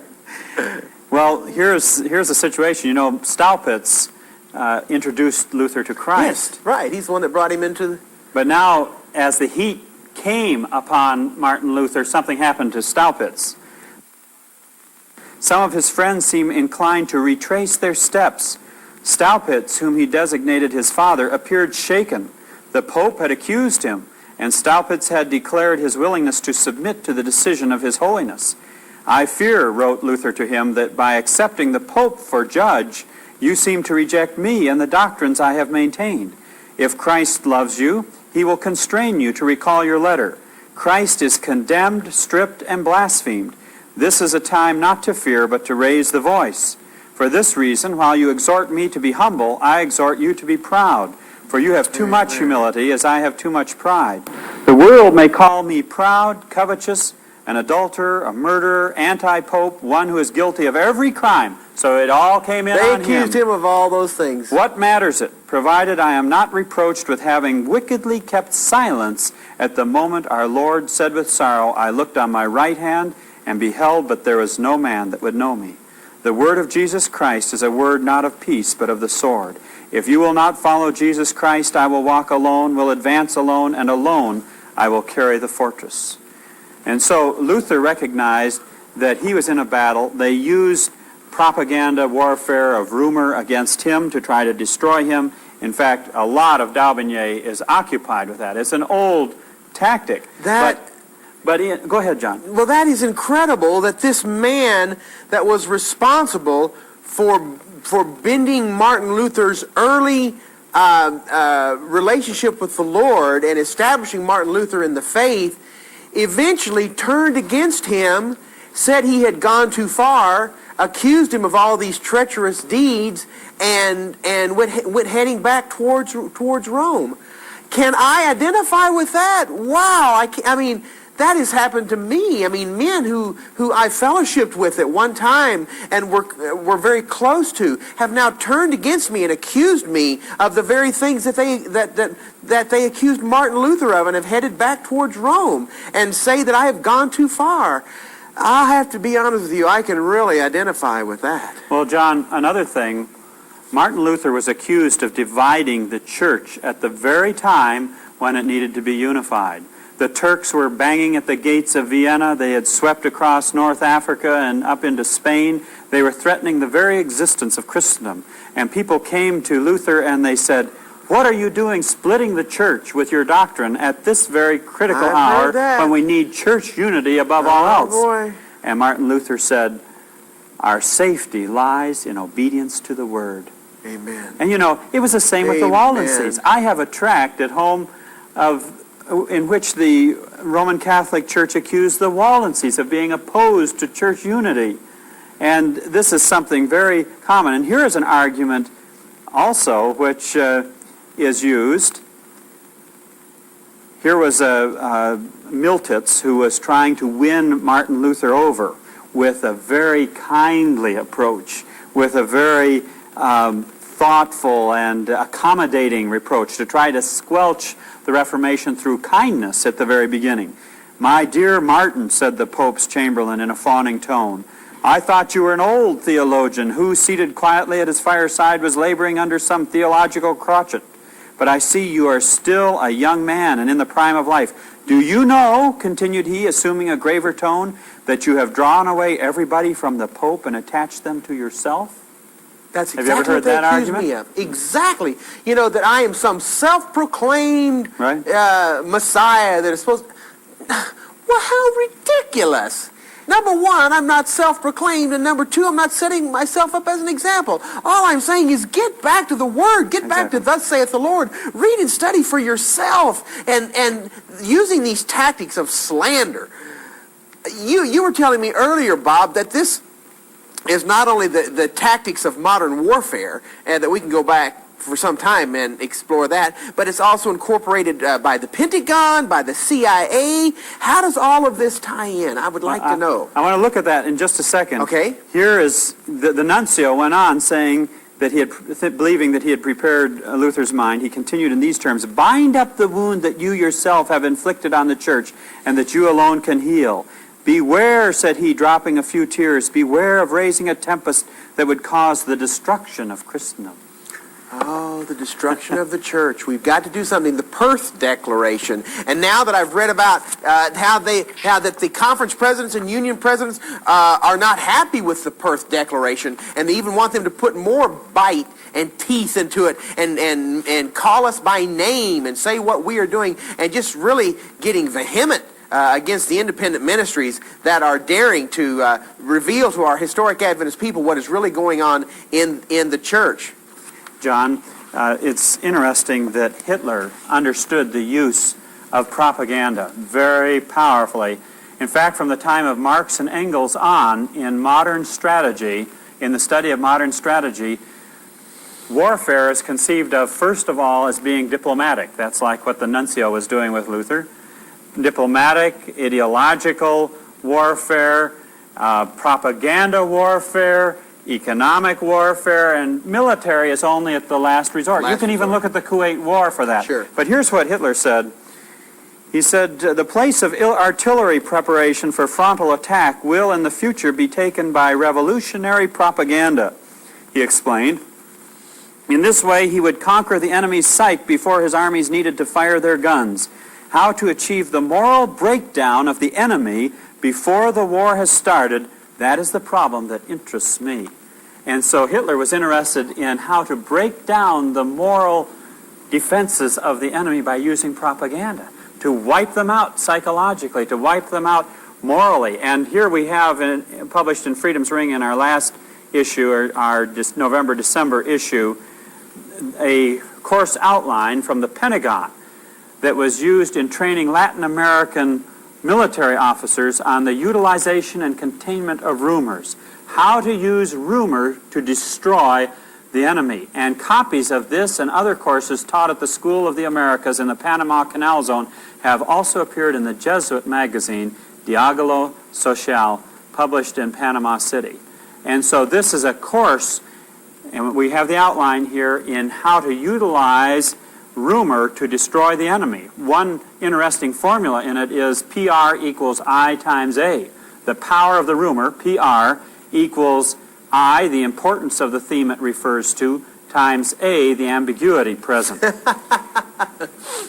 And so the objective of the course is to teach the dynamic of the procedure for disseminating rumors. Now, we're looking at a tremendous artillery barrage. You know, at the end of World War II, the Russians, when they began their last assault against Germany, unleashed 1,000 artillery pieces at the same time, early one morning.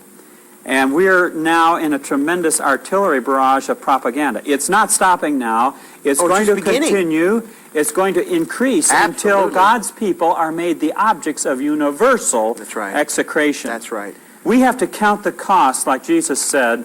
Count the cost and see whether you're prepared. And I want to tell you, this Perth Declaration is the first major barrage, salvo from the denominational leadership against the independent ministries. Really organized, calculated, orchestrated attack like these 1,000 pieces of artillery by the Germans at one time. This is and it's just the beginning, folks. It is just the beginning.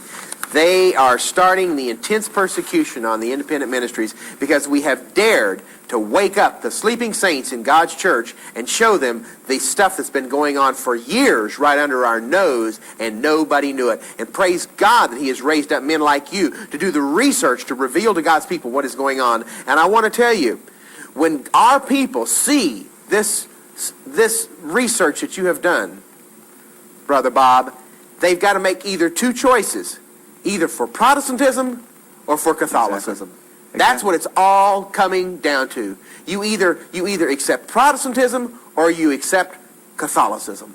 That's it. That's it. And Protestantism comes down in the final analysis to the three angels' messages. Absolutely, in verity. You know, one of the methods of dissemination, according to this course, is the use of agents.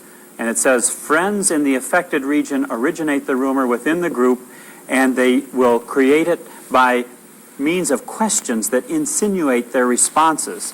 And they will encourage sympathizers to disseminate stories and to distort them. And in a state of friendly confidence, they will spread the rumors. Friendly confidence. Does that have anything to do with NLP? Getting a person on your side, pacing, mirroring, imaging, all of these different techniques taught in NLP, how to get a person on your side, get into their mind, and work their mind around to your way of thinking, and get to...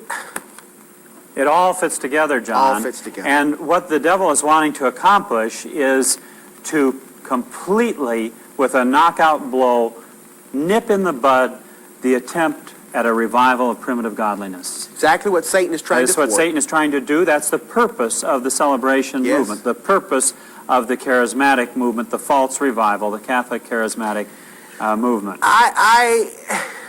So many things are bursting on my consciousness as I talk with you. This sounds elementary, and I'm kind of afraid to say it, but this is and I guess I knew it all along, but maybe this is the first time that I've put it together and verbalized it, to realize that the celebration movement totally negates the three angels' message, and the celebration movement has been organized and formulated to counteract the preaching of the three angels' message. Absolutely. And John, thesis number 2 of the Jesuit strategy is that nothing may be rejected decisively and confessionally in one partner church which is binding dogma in another partner church. Do you understand that? That means that anything that the Roman Catholic Church holds cannot be decisively rejected in the world church to be by another group or entity. You cannot condemn Sunday keeping, you see, the Eucharist, any of that. That is all part of the strategy for the world church to be. Bob, it's just dawning on me here. Something I've said in letters to our constituency for some time now, but now as I'm beginning to assimilate all of this information that you're giving us here, it's just becoming so clear that if we are going to preach the three angels' message to the world, the laity have got to do it. Our denomination and our leadership and our church is not going to preach the three angels' message to the world. We quit doing that years ago. And if we are, and they are even, not only are they not going to preach the three angels' message, they quit that years ago. But even if we're not going to preach it, they have now formulated a strategy to crush the preaching of the three angels' message and to negate it. Not only are they not preaching it, but they have now brought in celebration, which totally strikes at the heart and does away with the preaching of the three angels' message. So not only are they not going to preach it, but they don't want us, the laity, to preach it either. And that's what celebration is all about. And so what God's historic people, Adventist people, must do is get serious about formulating our own plans through the power of the Holy Spirit to preach the three angels' message to the world. We're the ones that are going to have to do it. We are the ones whom God is calling to preach the three angels' message to the world. Exactly. And our weapon is the weapon of truth and the Holy Spirit. We can only use the weapons of heaven. And if we start to use the weapons of the enemy, we move over into his camp. So it's so practical godliness is so critical, and that we have the actual Spirit of Christ. Now, it's very interesting in commenting on this thesis about no one condemning anything that's in another church. Karl Rahner says, and this is his reasoning, and it fits in exactly with what the Great Controversy says. He says that no one can depend anymore on his own study to form his conclusions and his worldview. Quote, as an individual, one becomes ever more impotent. One has to depend more and more on the knowledge of others, which one can no longer assimilate or check oneself. In other words, we have to depend on the ecclesiastical authorities, and he points out the holy office of the Inquisition, the sacred Congregation for the Doctrine of the Faith, as being the only body that can approach to this kind of competence in dealing with this. Incidentally, John, as you were talking, I remembered that one of the strategies of Karl Rahner in his book is that the ecclesiastical leadership of each church is responsible for maintaining discipline in its own ranks along the drive toward union with Rome. Maintaining discipline, getting rid of the dissidents and the ones who are divisive. And have you noticed that just in the last several years have they added the clause to their creedal document, the church manual, that gives another reason for church discipline, and that is being divisive. That was never part of the creed of the Seventh-day Adventist Church before until recently, because they wanted a way to disfellowship and get rid of the independent ministers. That's all in canon law, John. Absolutely. It's right out of Roman Catholic canon law. Now explain to them what canon law is. Canon law is the Catholic article, the Catholic institution of law, this natural law, this Catholic law. Let me get you a copy of it, John. Okay. So canon law is Catholic law. And when I noticed, and you need to make sure that people understand, because I know throughout Freedom's Ring you refer to canon law, and they need to understand that what you're referring to when you say canon law is Catholic law. Oh, absolutely. This was promulgated by John Paul II in 1983, Code of Canon Law. And in this book, at the back you have the sequence for trials under canon law. Now, that's a whole other subject, John, which I hope if we have time we can get into. The difference between Roman Catholic canon law and English common law and American constitutionalism. Our whole system of law that we have in America rests upon English common law, which battled against canon law in providing safeguards and guarantees for the people of England and then ultimately in America. For instance, under canon law, you could be arrested in the middle of the night under suspicion because of rumor. The judge can make the decision to have you arrested himself. You can be arrested in the middle of the night. Your family don't know where you've gone.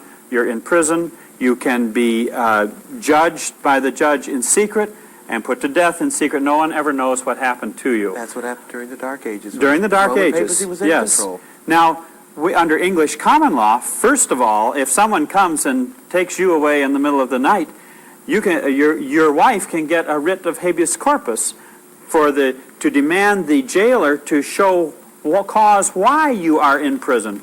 Here is the body. You bring the body up out of the jail. Here is the reason he's in. And then the accusations have to be made in public by an accuser. The judge is impartial. There is a jury that decides, of your peers, that decides whether you are guilty or innocent. And then the impartial judge will mete out the sentence.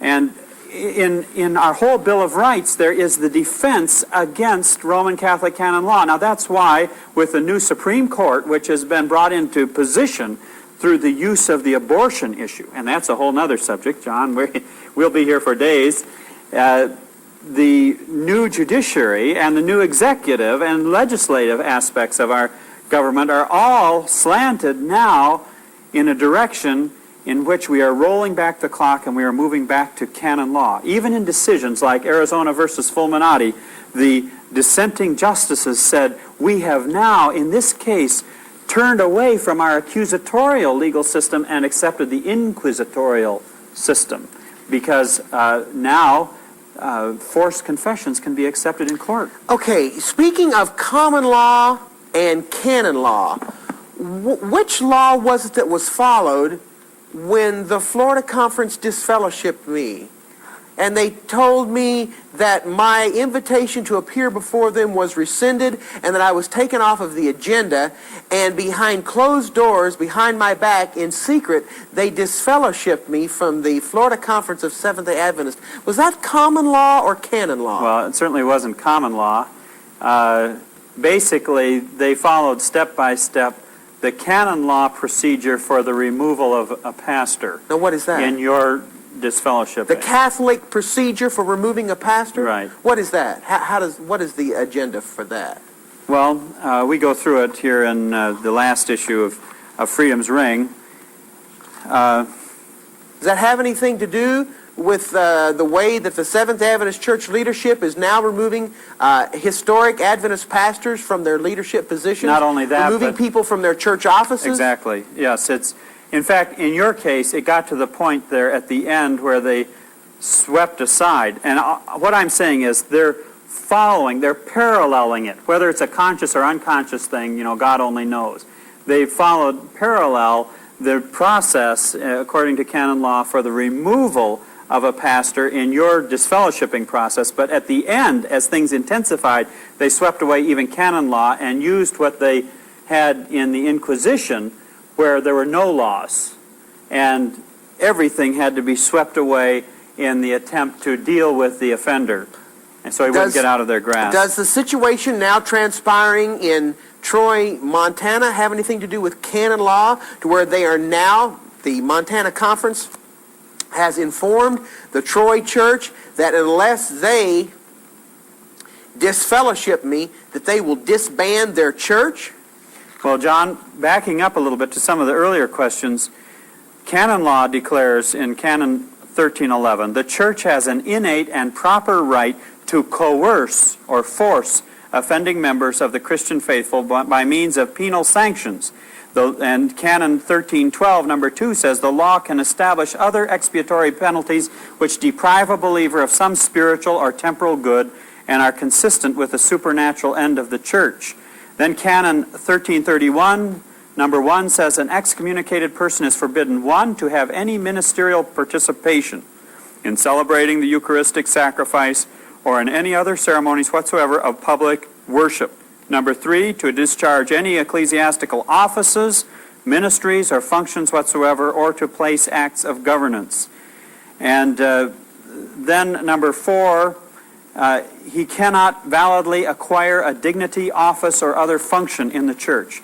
Then in the area of controlling revenue, number 5, he cannot appropriate the revenues from any dignity. Have you noticed revenue is a big issue? Oh, that's the big thing, of course. Office. That's why that tithe booklet was in the recent Adventist Review. Any dignity, office, function, or pension in the church. Canon 1333, number 4, a suspension forbidding one to collect revenues, stipends, pensions, or any other such thing.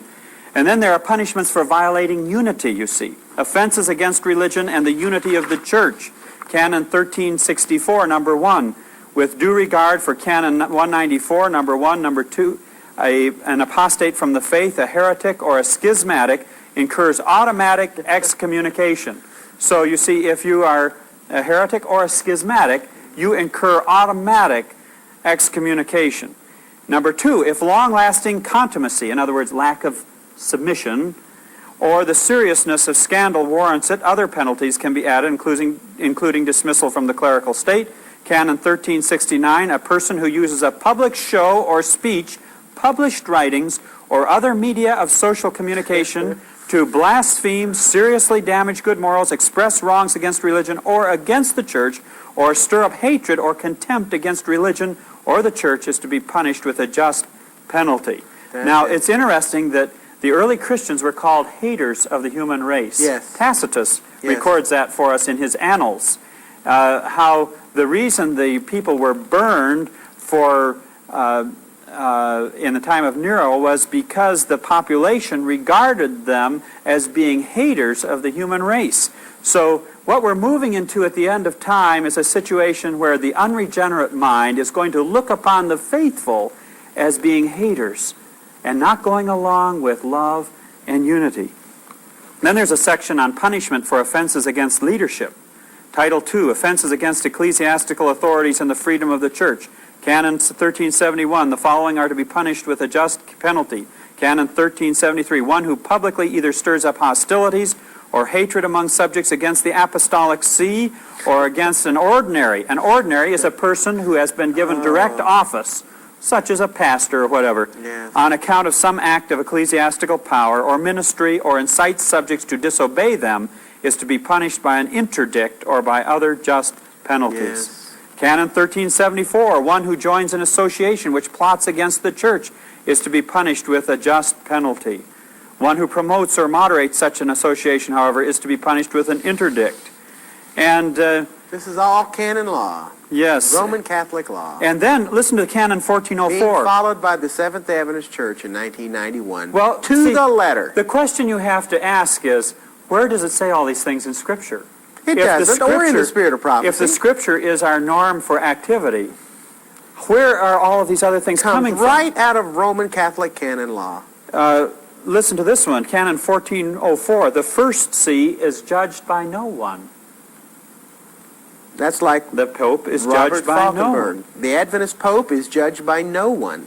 The manner of procedure in removing pastors, Canon 1740, when the ministry of any pastor has become detrimental, or at least ineffective for any reason, he can be removed from the parish by the diocesan bishop. Canon 1741, the reasons for which a pastor can be legitimately removed from his parish are especially the following. Number 1, a way of acting which is gravely detrimental or disturbing to the ecclesial community. So if a pastor acts in such a way that the rest of the ecclesiastical community is disturbed by him, that's justification for removing him from his parish. Like showing all the pastors that have been trained in hypnosis. Right, sure. Canon 1742. This canon requires the bishop to paternally persuade the pastor to resign the pastorate within a period of 15 days after he has explained for validity the reason and arguments for removal. Canon 1744, number 1, if the pastor hasn't answered within the aforementioned time period, the bishop is to repeat the invitation, extending the available time. Number 2, if the bishop has the proof that the pastor's received the second invitation but hasn't responded, and if the pastor refuses to sign, giving no reason, the bishop is to issue the decree of removal. Canon 1745, if the pastor opposes the cause alleged for removal and its reasons, the bishop is to, number 1, invite the pastor to organize his challenges to removal in a written report, having inspected the acts, and also to offer proofs to the contrary if he has any. Number 2, consider the matter with the same pastors in committee, that is, Number 3, determine whether or not the pastor must be removed and promptly issue a decree on the matter. Now, there was a decree, I think you're probably aware, John, that was issued regarding your disfellowshipping that went out across the nation. Canon 1747. Okay, are you talking about telling them about it? Yeah, telling them about it. Yeah, Right. they sent a fax and a letter to every conference president, and then the conference president sent it to the pastors, and the pastors read it from the pulpit. Canon 1747, number 1, the removed pastor must abstain from exercising the office of pastor, vacate the rectory immediately, hand over all that pertains to the parish to the one to whom the bishop shall entrust the parish. Well, those are just a few of the canon We're laws. following the Roman Catholic canon law to a T. Well, what's going to happen, John, is in the New World Order, as Rome takes over, according to Revelation 17, I believe we're going to see the complete takeover of canon law replacing our Constitution. Ellen White says that every Republican and Protestant principle of our Constitution will be repudiated. And you can see, according to this, that anyone that speaks out against the Pope or in any way ruffles the thinking of the Roman Catholic Church will be subject to penalty. As we are taping, this is the first week in December 1991. Have you seen in the news this week, Bob, about how that the Roman Catholic Church is getting so involved in this new world order, and how that everybody is looking to Pope John Paul to have a major role in this new world order? I mean, even the news media. I mean, I have seen it in the newspapers and on the newscast several times just this week about the New World Order and the part that the Roman papacy and Pope John Paul II is playing in this. Exactly. I mean, all the pieces of the puzzle are fitting together. Even, John, the Genocide Treaty, for example, and in our Constitution, under Article 6, number 2, any treaties that we make become the supreme law of the land, and this is designed to target anyone who promulgates hatred against a class or religion or a group of people. But hatred is in the eyes of the beholder. And just like the ancient Roman populace called the Christians the haters of the human race, yes, so the, quote, Christian world, which is really an apostasy at the end, will regard the true faithful ones as being haters of the human race, and they'll become subject under these laws. But look, that goes all, I mean, I cannot help but think of Elijah when King Ahab said, "Thou that troubleth Israel." I mean, you know, the ones who have dared to speak out against the apostasy of leadership have always been accused of being the ones who bring all the trouble, and the haters of unity, and the haters of peace, and the haters of the human race, and all the troubles have been blamed on them because they dared to speak out against the apostasy. I mean, that's been going on for thousands of years. It's going to happen on a massive scale. And we are But are our people ready, Bob? Are our historic Adventist people ready for this stuff that's happening? I don't think any of us are ready, John, but through the strength of the Lord, the weak can become as David. I am fearful for our people. I'm fearful for our people. Our people are calling, you know, we have 6 nationwide Watts lines that used to be just good in the United States. Well, now we have 1-800-HIS-LOVE that's good in all of Canada.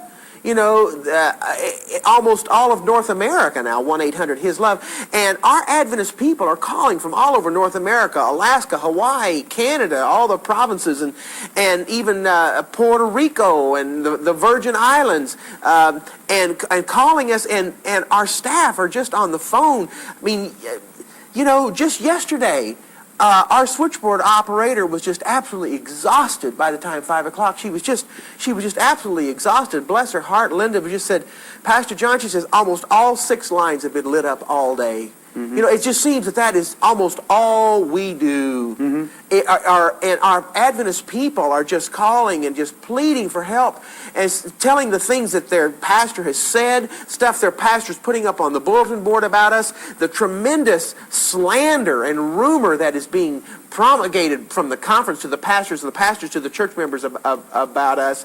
And it just seems that our people cannot withstand the onslaught that is being brought against them by the leadership. And I'm fearful, Bob, I'm fearful for our historic Adventist people. I really don't believe that they or any of us are ready for this tremendous Catholic onslaught that is coming to us through our leadership. Absolutely. You know, Alvin Toffler, the renowned social thinker who wrote the book Power Shift, says in that, and I think it's a word of wisdom, we see all these blips of information that come by, little scraps of this and pieces of that, and it's too much to try to deal with every blip. But if we can look at the picture strategically, and that's what we're wanting to do here today. Amen. What is the strategy? What is God's strategy at the end of time? What is Babylon's strategy? And what we're doing is we're looking at the sources of Babylon to see what their strategy is, and it fits in exactly with what God told us the strategy would be.